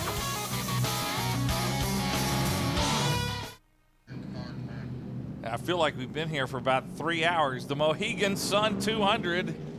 We've run 44 laps, but we have had 2 red flags, and we've had a number of cautions today. We're under caution right now with Kobaluk, Mike Olson, Jerry Marquis, Sean Case, and Ruben Pardo in the top 5. I'm Mike Hawkwood, along with Dan Partis. Natalie Taylor's down the pit road. Haven't heard from her a while. Natalie, you been over to the concession stand? Did you get one of those veggie burgers? They're pretty good. No, unfortunately, I haven't done that. Maybe I should think about that here if this continues up. You know, I've actually been listening to Sean Case and Andy Santera talk back and forth, and right now Sean's getting math lessons. No joke, Andy has given him the numbers. I think they're talking about fuel, and they're having some fun definitely on the radio. I think the drivers are trying to stay entertained so that they can get ready and get focused to get back out there. That's what we're trying to do here in the booth, Natalie. Same thing. So, hey, how's the weather down there? Looks a little windy in the on pit road. It is incredibly windy, and it did warm up a little bit. I don't know if that's a good thing for some and a bad thing for others, but definitely windy, but can't complain. The sun's out. So life's good. Just wanna get some racing. You can feel that everyone is just so antsy. There's a lot of pacing right now. Some people just hanging out. It's a weird vibe today, I must say, compared to a lot of other races we've had this time. Yeah, it's kind of a laid-back area with the really no stands here, just the folks kind of perching on a hill to watch the race, and they've seen a number of cars plow into the tire barriers like that one there. Yeah, James is in that tire barrier deep, and they're going to have to pull the tires actually back on the area to get them, get some protection on that backside of the wall. So not only are they going to have to pull the car out, but they're going to have to replace the tire barriers. See the front end of that car, the hood pushed down. James is actually able to get it out of the race car now because that car was up in them tires deep. So the nose of that race car appears to be rather used up too. Well, and if you get out of the race car and you're on the track, it's a NASCAR rule that you have to go get checked out at a care center. So that's a fancy car to take you to the care center, I'll say that. It's like a BMW there to get you there in a hurry. Unfortunate for Pritchard. He's going to have to get his car pulled back in the garage area and possibly do a ditto of Joey Logano. Dan, I don't want to joke about this really, but if you're a driver, how do you keep your focus on a day like today? It's really got to be hard. It's tough when you got these cautions. We go red flags, you sit and you stop, you get in the rhythm, but just depends on how good your car is. If you got a good race car, you really doesn't bother you that much. But if you got a car that's off a little bit, you're second guessing yourself. You're coming in, you may be making some adjustments, and it will be a good opportunity for cars that are off a little bit because they're able to get in, make some wedge adjustments, and do some different things with tire pressure, try and make that car a little bit better. We were talking to Natalie a little moment ago, and Natalie, I wonder if I could bring you back in. Are you hearing anybody talk about that fuel might be an issue in this race today? Or I guess these caution laps really helping out here. Okay, we'll get back to Natalie. She must have went and got one of them veggie burgers. I told her like to get a veggie about. burger. Exactly. She went to the concession stand. But I can probably answer that question for you a little bit. With all these caution flags, I'm sure there that she is. fuel's probably not too much of an issue. Putting her headset back on. How was that veggie burger? Oh, well, I didn't have the veggie burger. I was trying to fix the windblown thing that you made reference to there, Mike, and you caught me. I know, you look great. Are you hearing any talk about the fuel? Not so much the fuel right now. I'm hearing more about stay calm. I mean, look how many yellows we've had. These guys just basically want to play it safe. Like I said, Sean Case and Andy, I was listening to them talk back and forth. That's Sean's plan. He's like, Andy, I'm just trying to hang loose, just trying to stay back. So we could see some maybe not exciting laps for a while until about 10 more. That sounds like when guys are really going to hit it hard and get up front. All right, well, we're 46 laps complete now, and we've run more laps under caution than we have under green. Yep, and again, patience is the key word of this racetrack here today. Just be smart. Don't race the driver in front of you, race to racetrack. So important to race to racetrack. You hear us talk about racing racetracks. Well, this is a racetrack that you got to race. You do not want to race the guy in front of you. Figure out where you need to shift, where you need to brake to try and make your car a little bit better, to improve your lap times. That's what it's about. All right, I'll tell you what I like. I want that wrecker to feel a sense of urgency right now in getting that James Pritchard's car off of the racetrack. While I go take care of that, we'll take a break here in the Mohegan Sun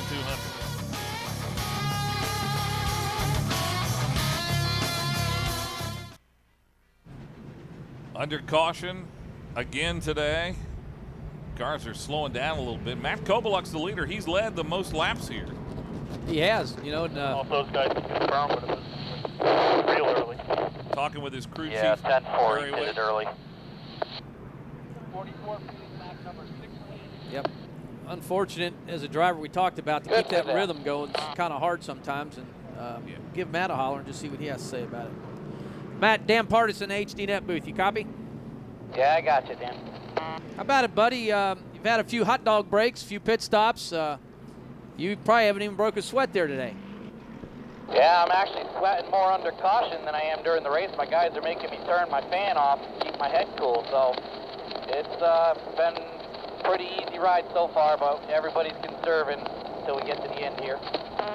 Gotcha. You've been able to, it's kind of hard for a driver to concentrate, keep that concentration up. You know, with so many cautions, you obviously got a good race car and you're able to do that. Yeah, Mohegan Sun Chevrolet is really good right now. I mean, it's on older tires. We were a lot better than what we thought we were going to be yesterday, so we're looking for some good here. Good enough. Go to work, bud. Have fun. All right, going to green this time. Matt Kobaluk getting focused now inside that race car. Yeah, we talked about it. It's just that he's hotter sitting there under caution, and he is actually driving. So he just got to get back underway, and hopefully we'll get a long green flag run here and see what these other cars have got. They got anything for Matt Kobaluk? I heard one interesting comment. We were listening to the radio talk between Perry Waite and Matt Kobaluk. He was asking about Sean Case because he is so fast, and Perry Waite said he thought he came in around lap 16, which is going to make it very, very close for Sean Case as far as fuel for the rest of this race. But I guess these caution laps have helped out. Yeah, I would say so. And obviously the caution laps, Andy Santerre's rolling the dice, but he knows what it takes. Oh, look at this trouble. Looks like Mark Davis possibly locked up there. Marquis turned around. Mark Davis. Ruben Pardo is off the course. Wow. Tough start there down in that corner. Just got log jammed. Everybody got together, but it looks like everybody was able to stay pointed in the right direction. I do not see a caution flag out on the track. That's good news. Matt Kobaluk out in front missed all of it. So did Mike Olson. Jerry Marquis, though, was running third, and watch what happened. Rerun to your left of your screen here just a little bit. There you go. Looks like they checked up to keep from getting back as Sean Case. They just may have drove down in the corner. 35 car, Jerry Marquis, he turned around but was able to keep that car pointed in the right direction. That could have been big, but everybody done a good job of keeping everything going straight. We'll wait till they trip the transponder and they cross the start-finish line, but I believe Sean Case is going to be the biggest benefactor out of that. Indeed he is. Sean Case is now up to third place. Peyton Sellers, we haven't talked about Peyton all day, and he is now in the top 5 in the 4th position. Yep, possibly right there coming through the corner. See Peyton Sellers again. Good day for him. We talked about him earlier. That's his backup car, by the way. They took their backup car, which is blue. Their primary car is white. They took this car, which has not run a race for them this year, and spent the whole week converting it to a road race car. They wanted to save their other car for the oval race next week in Mansfield, Ohio, and so far the car that they've built into a road race car is doing pretty good. Peyton Sellers in the top 5. He came in third in the point standings. And again, the point standings probably won't change today, but Matt Kobaluk and Peyton Sellers stand to gain a lot of ground on Joey Logano. If you're just joining us, he hit the tire barrier early, and he is several laps down and no longer a contender to win here today. Brian Chu, looked like, not sure if that was Jerry Marquis or not. I think it was, yeah, it was Marquis in the 35. Wow, tough break for Marquis again. He was running up that top 5. Not sure if he got any help there or not, but he just got turned around there. Jerry Marquis back underway. Here's another look at that. Local caution out there, by the way, in that corner. It's like Jerry just got, see the right front tire just locked up on the race car. They slowed down a little too fast in front of him. Jerry was not able to slow down, being a veteran driver. Instead of running in the back of the car in front of him, turn them around, he had to lock his brakes up and spun himself around. Lost a lot of valuable positions there. Coming up on 30 laps to go. Coming up on the lap car, 26 car, Scott Booley. Mark Davis off the course. Wow, another one that was having a good run there. again, we talked about it. You know, us oval guys get a real education when you come to a road race like this because it just happens so fast.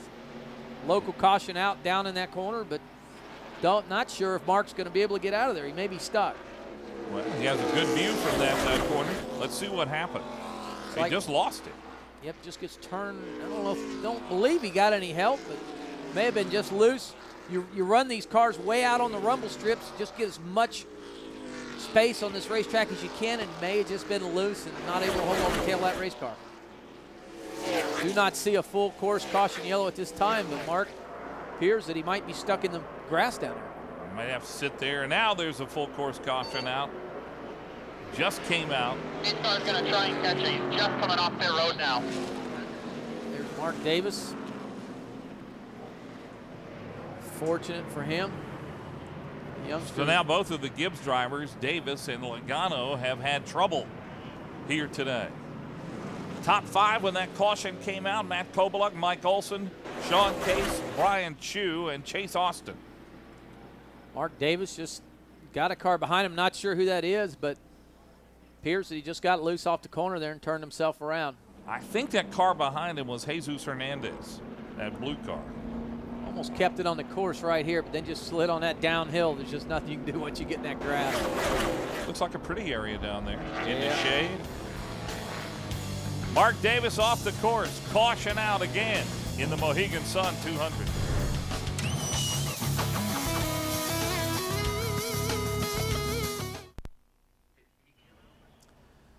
Mark Davis down there in that ditch, and he's gotten out of his car. You see him sitting there with a smile on his face.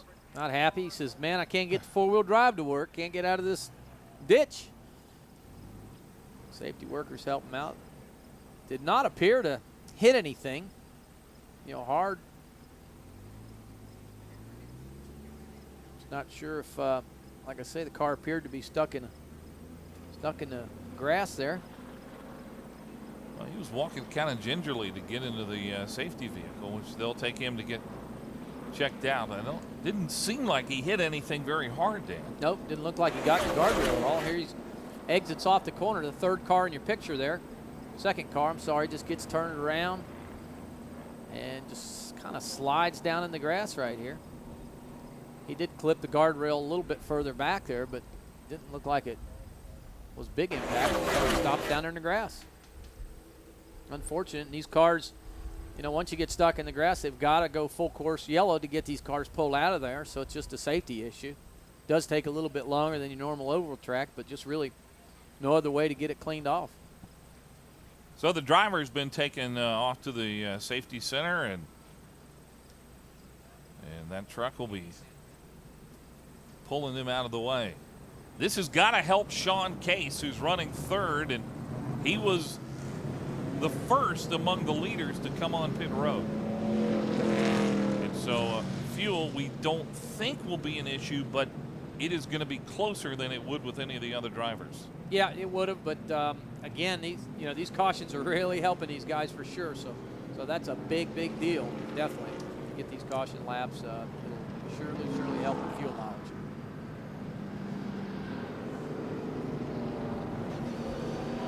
Sean, Dan Partisan with HDNet, you copy?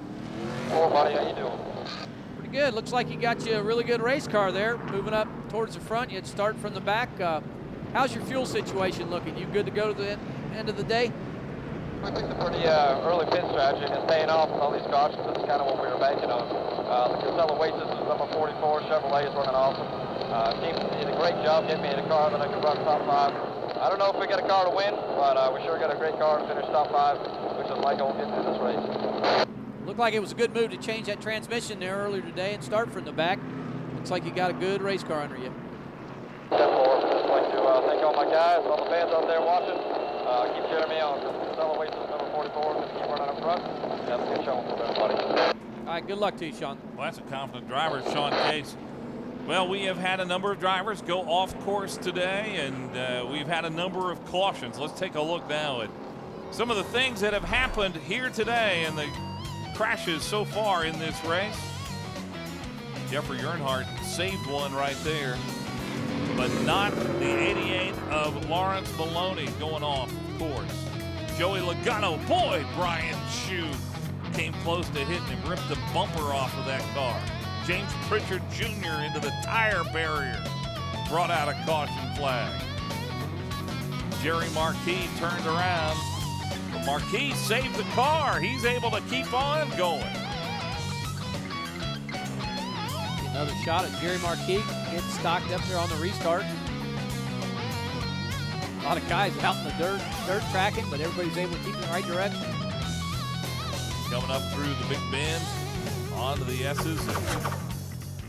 Then there's Mark Davis out of Mitchellville, Maryland, 17 years old. He's already been taken to the care center. We hope he's okay.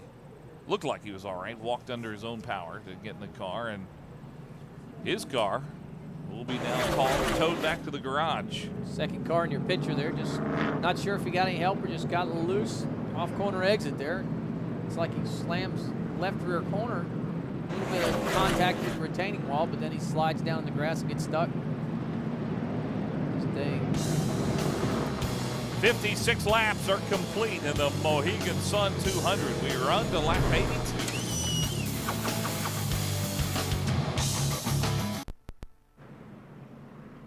Well, surprise of surprises, we're under caution. The Mohegan Sun, Busch East 200.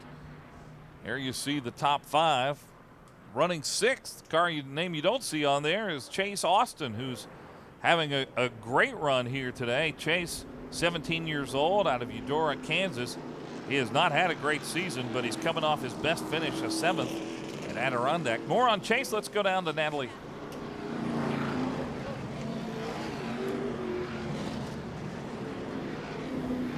Okay.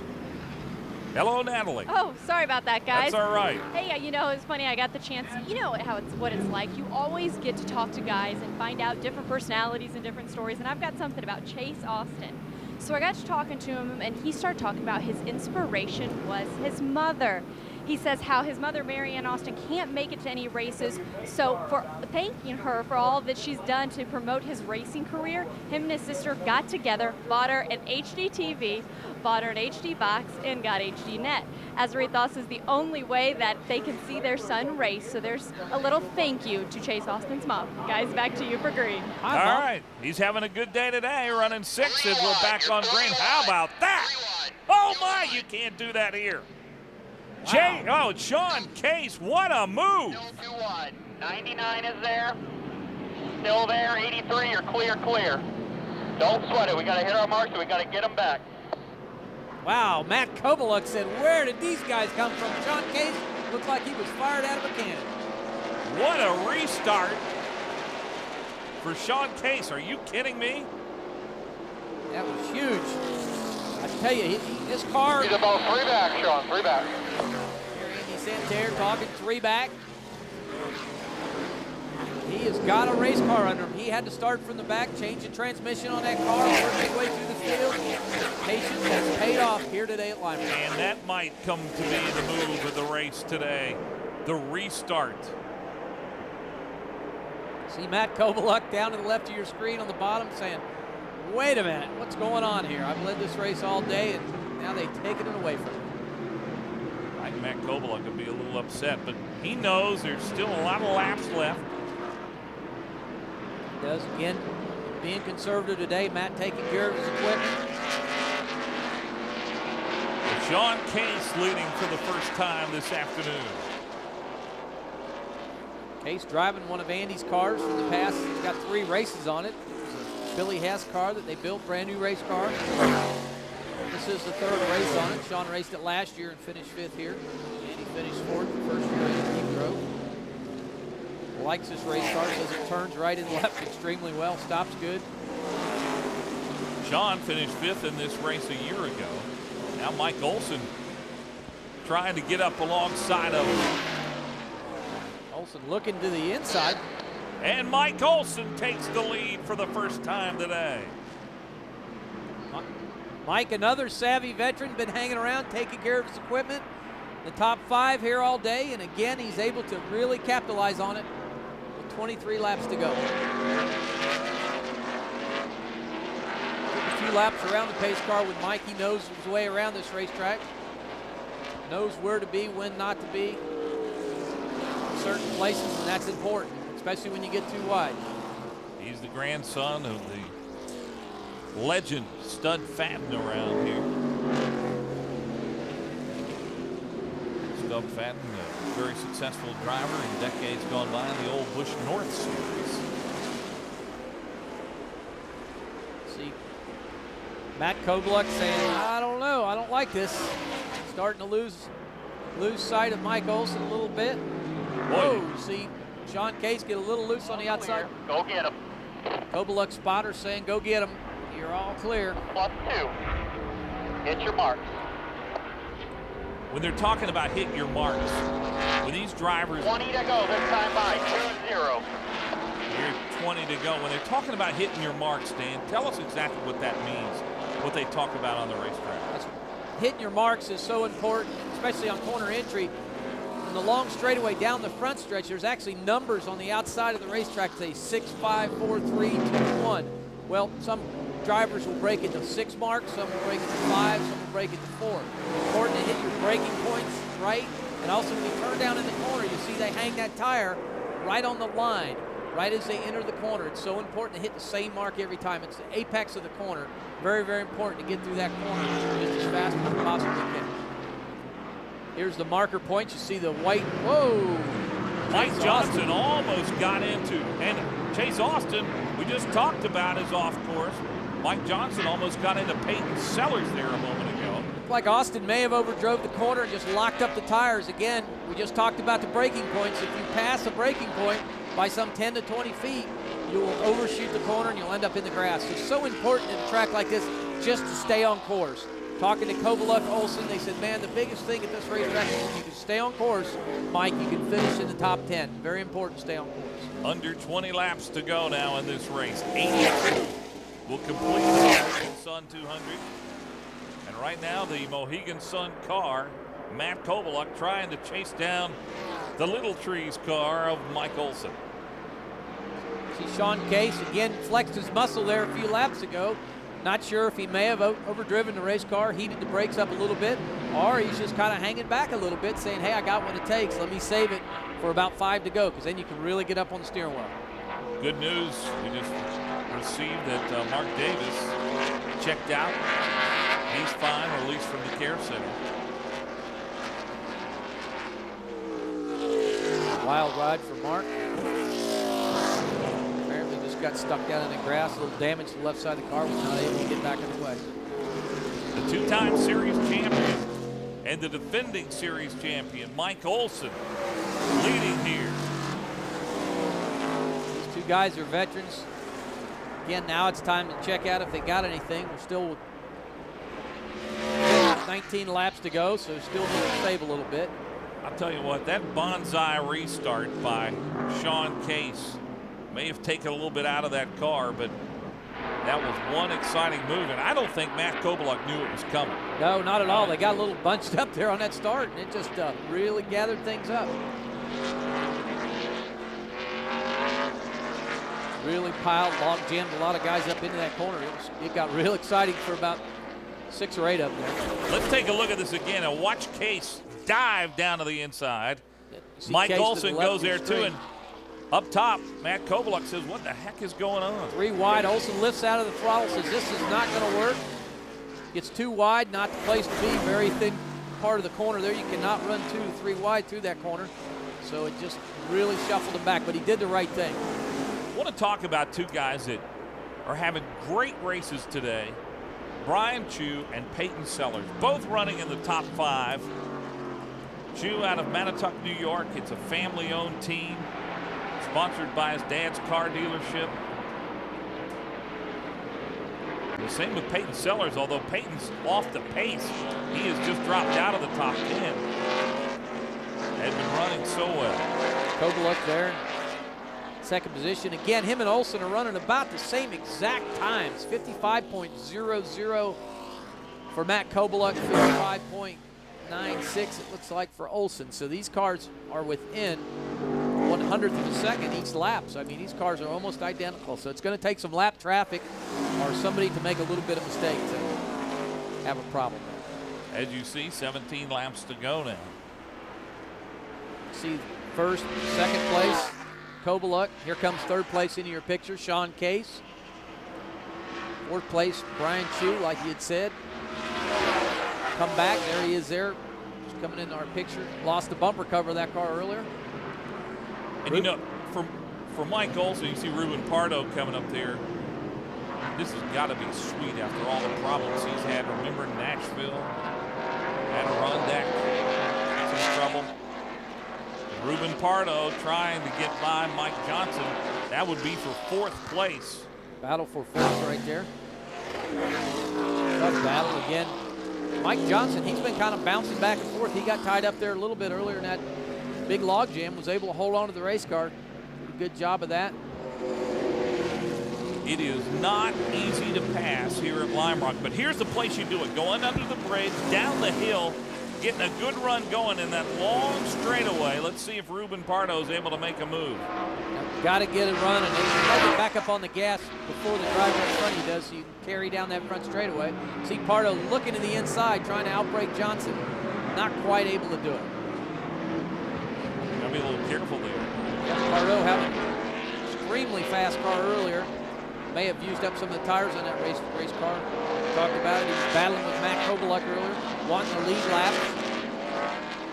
In the past, they've been able to change tires here in this race, but today they've had to go with the 4 that they started on, and that's what you have to go with all day long. Again, take care of the tires. You see Johnson real good on the uphill and through the S's. Pardo loses ground. Pardo catches him down the front stretch. He appears to have a little bit better motor. He starts reeling him in right through here. Mike Olson, Matt Kobaluk set sail. See Scott Booley moves over to the bottom of the racetrack. Lets these guys by. Mike Johnson, family-owned lumber company, works on his own race cars. Mike Johnson's had a good day today. Johnson running part-time this season. Last time we saw him was at Thompson. Ran 26th in that race. Off course, through the woods, it's Jamie Hayes. And he gets back on it. 63 car. That's John Salemi. Salemi. Looks like trying to get that car fired back up. Local caution that corner. 76 car. That's Jason Cochran, who's running his first E-Series race. Jason out of Marion, North Carolina. And now I think we are going to have a full course caution with 3 cars in that lap. Wow. Going off the course. Obviously some oil down in that corner, and NASCAR's detected that they need to stop, get that oil dried up, because 3 cars spinning out right in the same area. Obviously they got a problem down there. John Salemi out of Nashua, New Hampshire, not happy at all. His 4th season. This is the team that Dale Quarterly helps a little bit. And Salemi's not had a bad year. Jason Cochran, 76 car, also off course but back underway. Talking to Jason's dad, who used to be a driver there wanting to get started, I said, no, why would you pick a road course as the first course? And he said, because this is when we got the car built and we're ready to go racing. Well, if you get the tough ones out of the way first, the rest of them will be easy. So obviously that's their thinking. You know, Mike Olson leading the race right now, and more on Mike. Let's go down to Natalie. Yeah, Mike Olson was leading, but he did not want to see a yellow. I was talking to his crew, and they were saying that there is too much of a span between the first and second gears, so restarts are hurting him. That's why he was able to jump up there. Now, Sean Case, on the other hand, they're excited about the restart. Sean gained on that last lap, and they know that he is strong off those. So one team's hoped for, Mike Olson's team's a little uncomfortable with this one. All right, well, we came out of our seats on that last restart. Sean Case kind of set the tone, so I wonder if he'll do that again. Well, the only good thing Mike Olson's got going for him is he is the race leader. So if he's got a ratio issue between first and second, meaning that maybe Matt Kobaluk's got a little better ratio that he could beat him through them, shifting through them gears, Olson could just speed the start up a little bit better. He could start actually in second because he is the race leader. So he does kind of set the pace. As long as it's not too blistering fast, NASCAR won't have a problem with it. So it is at his advantage that he is the leader at this point because he is starting the pace. Well, we're coming down towards the end of this race, too, with coming up on 12 laps to go. I don't think this caution would normally be a long one. There wasn't a lot of oil put down on the track, but see if John Salemi's car is still there. I think that's what the issue is going to be. They're going to have to hook him up and tow it out of there. Yep, got to get that car pushed out of the way and get it hooked up. Hopefully not too much oil down on the surface, so get that cleaned up and get back underway. Put up on Salemi's car there. They'll hook the record to the front nose section and get him out of the way. Mike Olson, the leader. Matt Kobeluk is running second. We're back with the finish of the Mohegan Sun 200.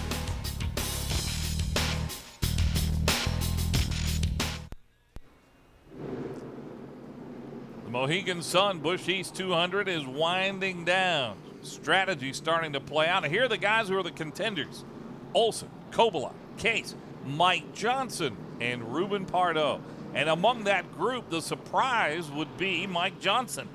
Out of Salisbury, Massachusetts, he's driving one of the few Fords in the field here today in his 8th season. A part-time driver this year, but he's got 7 wins in this series. His top run so far at Lime Rock was a 5th back in 2004, just a few years ago. But today, a top 5 run, and who knows on this restart.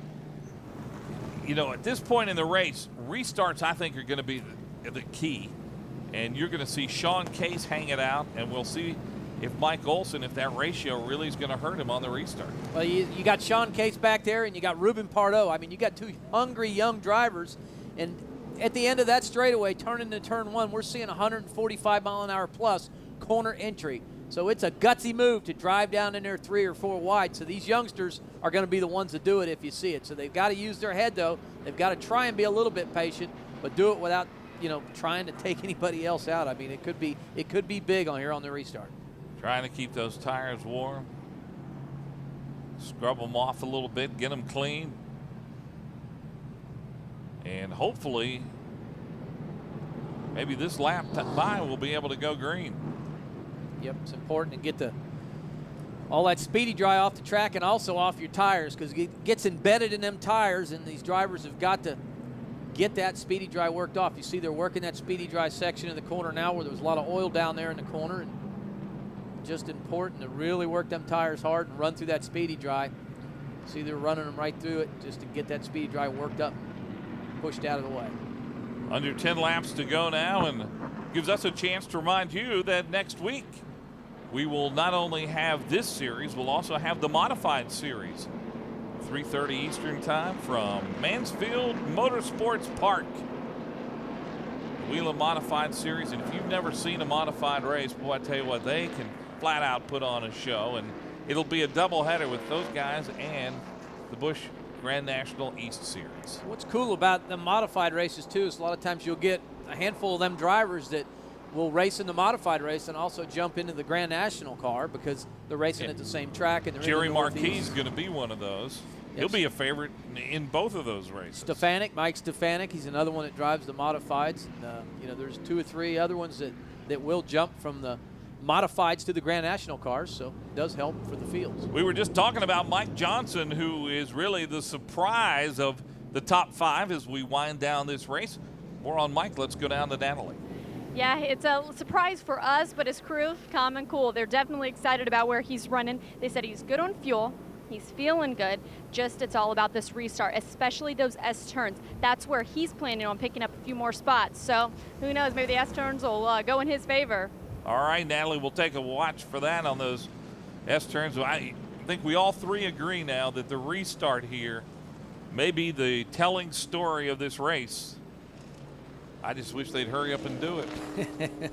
Well, that's a tough thing on the road races. 1.5-mile, 2-mile courses sometimes. It just takes a while to get the tracks cleaned up, get cars pulled out of the way and get back underway. A lot longer than we would on a normal oval track. So unfortunately, you know, it's a little bit more time consuming. But once we get back racing here, hopefully within 9 laps to go, everybody will stay pointed in the right direction and could make for some real good racing. Oh, another guy I want to give a call to before the end of this race, James Busch.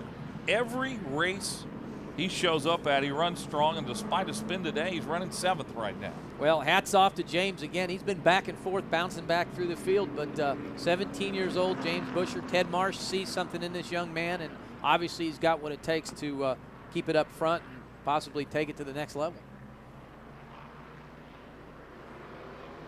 Well, I understand that we'll be going green this time, which is good news. Under 10 laps to go, and hold on for the restart here. Could be fun to watch. Well, it will. And again, we got some good cars. You got Case and Pardo, who really have fast cars. They're not within. They're not totally that far off. They're within a couple tenths of a second of the leaders, so they've got the potential to win this race also. Sean Kaser shaking the car back and forth, third in line. But now I think we've decided to go one more lap just to make sure all that speedy drive that they've got it off and got a good, clean racetrack to race on. If you're wondering about the points leader, Joey Logano, he spun and went into tire barrier early in the day. Has not been a factor since. So the guys behind him, Matt Kobaluk, Peyton Sellers, going to gain some ground. So too Sean Case, Mike Olson, even though Logano has a healthy lead. After the race today, we told you we'll be in Mansfield, and then we will close out the season with the Busch East Series. We'll be in Loudon, New Hampshire, and Dover, Delaware in the month of September, and races that are in conjunction with the Nextel Cup Series.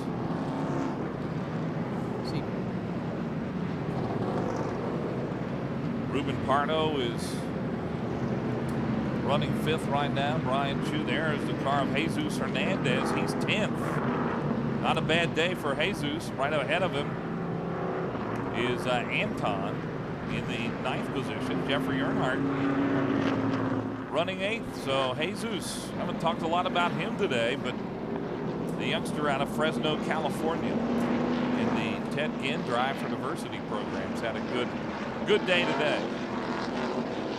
Started his career running late models at Irwindale. Ruben Pardo in the 22 car, Family Dollar, currently running 5th. Brian Chu behind him, 99 car. Got in a little altercation earlier. He's done real well, able to keep the car clean, stay up in that top 10. How about Jerry Marquis? Spun a couple of times today. He's running 12th. Chase Austin 11th. The white flag waving back there on the backside of the racetrack, telling the drivers we're going green this time by. They wave the white flag, and there's also a yellow caution light next to them, and that alerts the drivers that they will be taking the green flag on the front straightaway. Coming down the hill towards that green flag at the start-finish line. Mike Olson talking on the radio saying, I'm going to get a good start here. Tell Kobaluk, stay behind me. All right, let's watch this restart. Could be something. Olson looks like getting all clear. Watch your inside. Whoa, Kobaluk locks the right front tire up there, but was able to get it pointed in the right direction. Well, they know the laps are winding down now. Sean Case was not able to pull out like he did before. And they're pretty much single file now as they head through the S's onto what's called the no-name straight. I guess that's a good name for it. Yes, it is. Olson getting everything out of the car. Now's the time. Within 7 laps to go. These guys are up on the wheel. Getting everything out of the car they can. No more conserving tires. Just give it everything you got. Olson and Kobaluk, before we went yellow there, we're within 100th of a second every lap. Mike Olson appears to have a little bit more down the long front straightaway. Mike Olson has not won a race this year. This could be. Clear by 4, nice and smooth. You're listening to his spotter. Clear by 4, nice and smooth. Oh, trouble. Towards the back there. Not sure who that was. Might be Jamie Hayes. Yep, kind of looked like it. That looked like the car of Jamie Hayes. Slow down. Local caution there, not a full course caution. So Olson, Kovaluk, and Case stay in the gas. Got to hit your marks. You got to do everything just right, because one little slip here, you get up in that grass, it's a little bit high. If Mike slids up, good. Matt Kovaluk right on his bumper there. Take big advantage of that. Here's where you make the pass on the straightaway, and Kovaluk dives down. Can he get him? Clear. Matt Kovaluk has retaken the lead. Good pass by Matt Kovaluk. He's able to outbrake Mike Olson. Down in the corner really hard. Nice clean pass. And there is a puff of dirt. Somebody is off the course.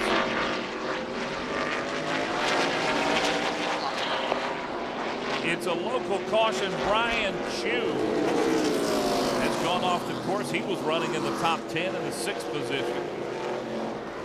Kovaluk hitting his marks, driving down in the corner deep. Spotter clear by 2. Reminding them, hit your marks, hit your marks.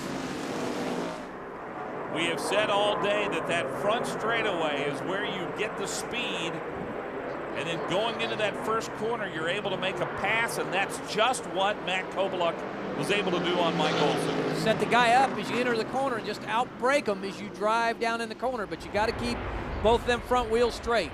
I don't know why they have it out. Possible caution out. Kovaluk's crew chief spotter telling him. He's hearing word that NASCAR may throw a caution, but they haven't seen it yet.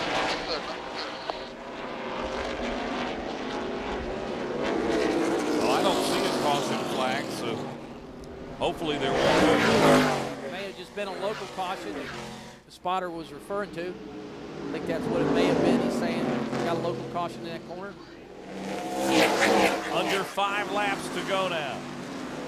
And Matt Kovaluk, fastest car on the racetrack.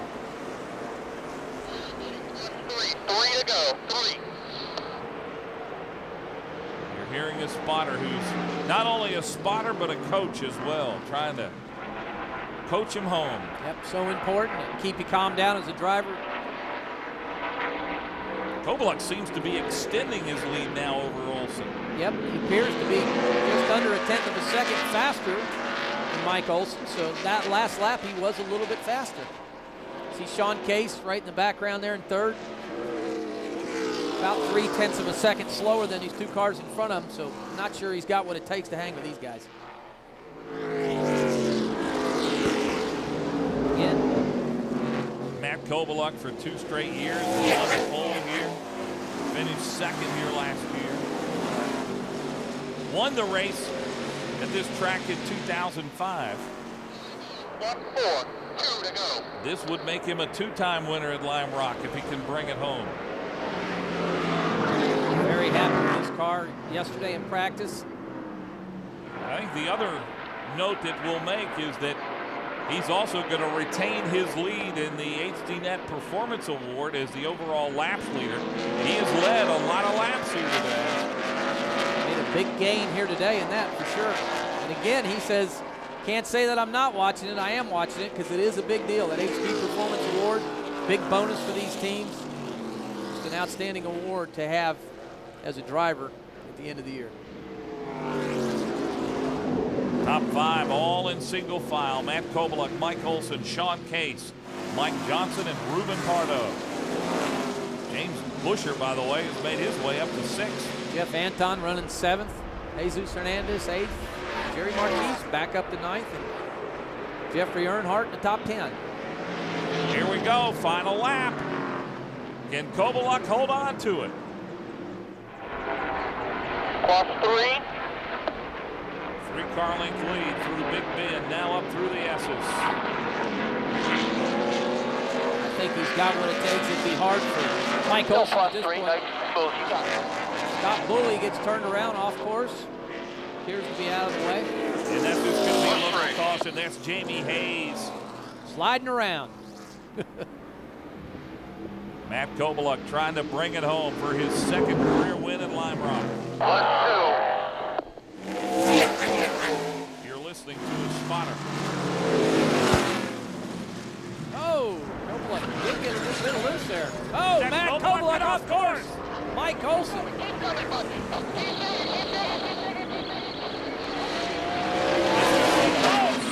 Woo! Matt Kobeluk in an unbelievable finish. Wow, look, not sure what happened there. May have gotten together. A view down there. Whoa. Nothing down there. Oil all over the track. Oil all over the track. I was the first one to hit it. I don't even know how I saved that. Dude, I couldn't see anything. Awesome job. Awesome. Oh, that was... You are the best, dude. Unbelievable, man. Unbelievable. Wow. What heartbreak for Mike Olson, though, and as you heard, it was oil dropped down on that track. I wouldn't have believed that. It's never over till it's over. There's Mike Olson. Look at Mike Olson in the damaged race car. What a car he had today. What a performance, and really just a couple hundred yards from the finish. That goes to show you it's just never over till it's over. You got to pass that checkered flag. And man, oh man, anything could happen at any time, and it happened here today. Matt Kobeluk's second win of the season. He won at South Boston earlier this year. Use that motor up now. Carl Wagner spec motor in that car. Not sure that's what Carl wants to hear. Well, as you heard him say, he couldn't believe he saved it. No. I thought he'd gone off the course. Looked to me like he was out in the dirt. Tremendous save there by Kobeluk. Mike Olson obviously probably had to do a defensive move to keep from hitting Matt. He didn't make out quite as well. Here it is again. They hit the oil.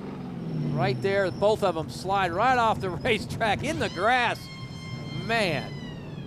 And you heard his spotter say, keep on coming, keep on coming. Mike Johnson. Mike Johnson was in the oil. Ruben Pardo. And those guys getting in the oil meant that this finish has been really shuffled around. See Mike Olson in the wall hard, left side impact. Kobeluk and then Pardo. What a tough break. Johnson. Wow. All that spinning meant that Jeff Anton now will get credit with third. Jesus Hernandez fourth, and Jeffrey Earnhardt will get himself a top 5 finish. Good finish for Jeffrey Earnhardt. Again, guys just stayed back there and kept their nose clean. But Matt Kobeluk, he has got to be one happy camper. You see Sean Case almost caught him. Sean was able to stay out of that oil and keep that car going, and a few more feet there, and I'm not sure Matt would have won the race. Now we'll figure out what the plan is for Matt Kobeluk. I'm not sure if he's headed to victory lane or there is more racing that will take place here today at Lime Rock. See his team there. Got to be excited. You see all the oil on his windshield. Yep. There's Sean Case talking to him, telling the story.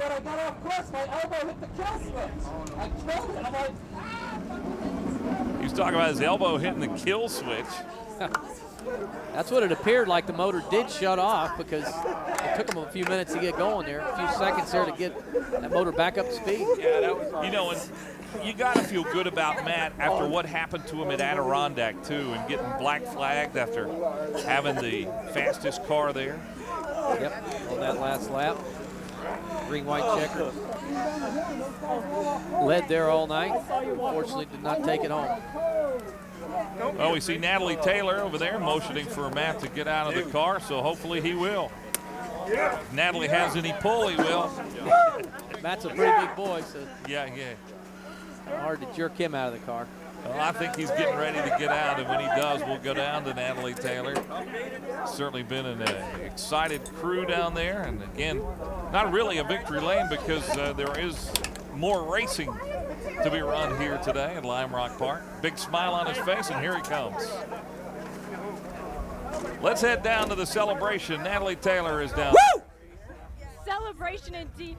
Mike, Walk us through getting through that oil there. I mean, we were all on the edge of our seats. Talk about it from your side. I'll tell you, I mean, I don't know what happened on that last lap there coming down the hill. I guess some guys blew an engine or something, because I came down the hill and I saw the oil in front of me and I said, oh boy, this is the end of our day.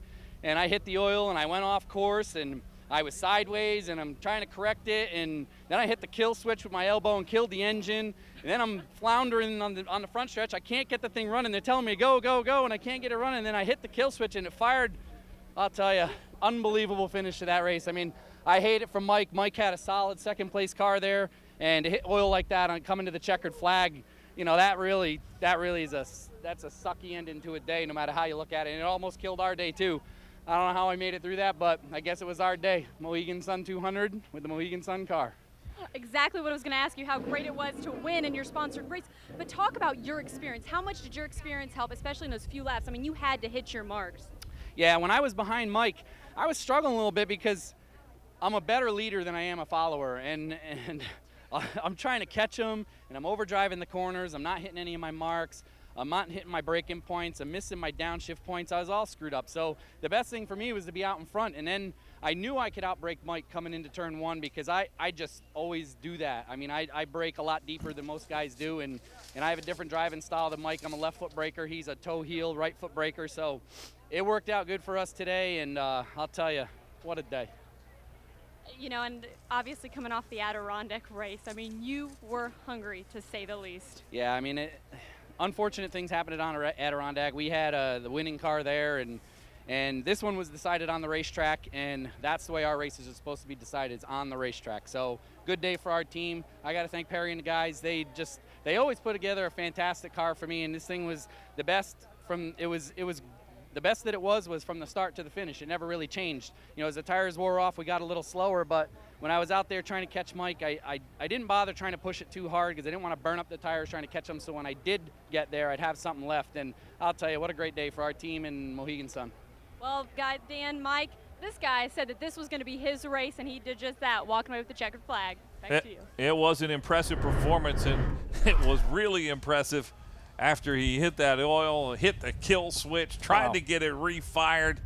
And now here is the unofficial results. We talked about Jeff Anton, Jesus Hernandez. Jeffrey Earnhardt. I mean, look at great Jeffrey, finishes. nice top 5 finish. James Buescher, tremendous finish for him. Ruben Pardo, you know, he had the car to beat early on, but may have used it up, but good top 10 finish for him. And how about the Irishman, Lawrence Maloney? Look at that. Spun a couple of times, but still comes home 10th. Mike Olson recovered from the spin to finish 9th, but he really had the second place car here today. Peyton Sellers, in his backup car that they converted to a road racing car this week, comes home with an 8th finish that I know he'll be happy with. Sean Case finishes 2nd, and he's with Natalie. Sean, we saw your head in the car there of Matt Kobaluk after the victory. I mean, that was a crazy end. Yeah, it certainly was. My hats was off to Andy Santeri. He told me to back her down. There's oil in the final corner. So I slowed up, and I was trying to be careful because Mike Johnson, somebody, I think Ruben Pardo, was behind me, and they were coming in a hurry.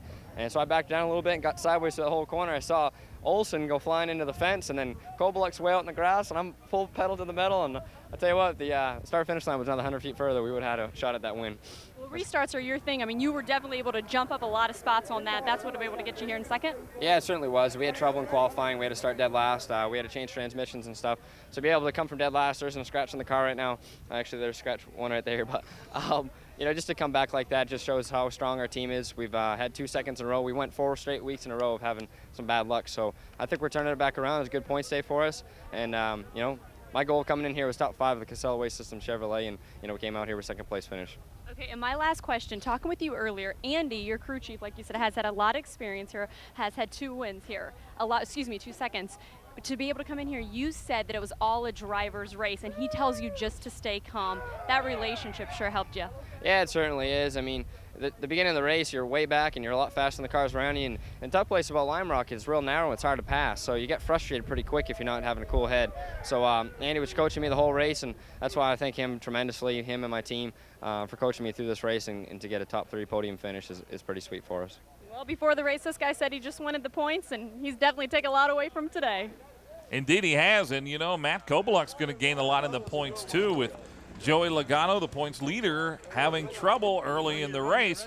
boy, it's going to make that race now as we head to Mansfield, Ohio, really, really interesting as far as the points are concerned. Well, it is. And you know, the veteran out of Matt Koboluk, it really showed here today. He used his head, he used patience, he used the race car when he needed to, and he needed it right at the end there, and did a great job of holding on to that race car right at the very end. And you know, hats off to Matt Koboluk. But Andy Santerre for making that call to Sean Case, hey, there's oil in the corner, slow down, slow down.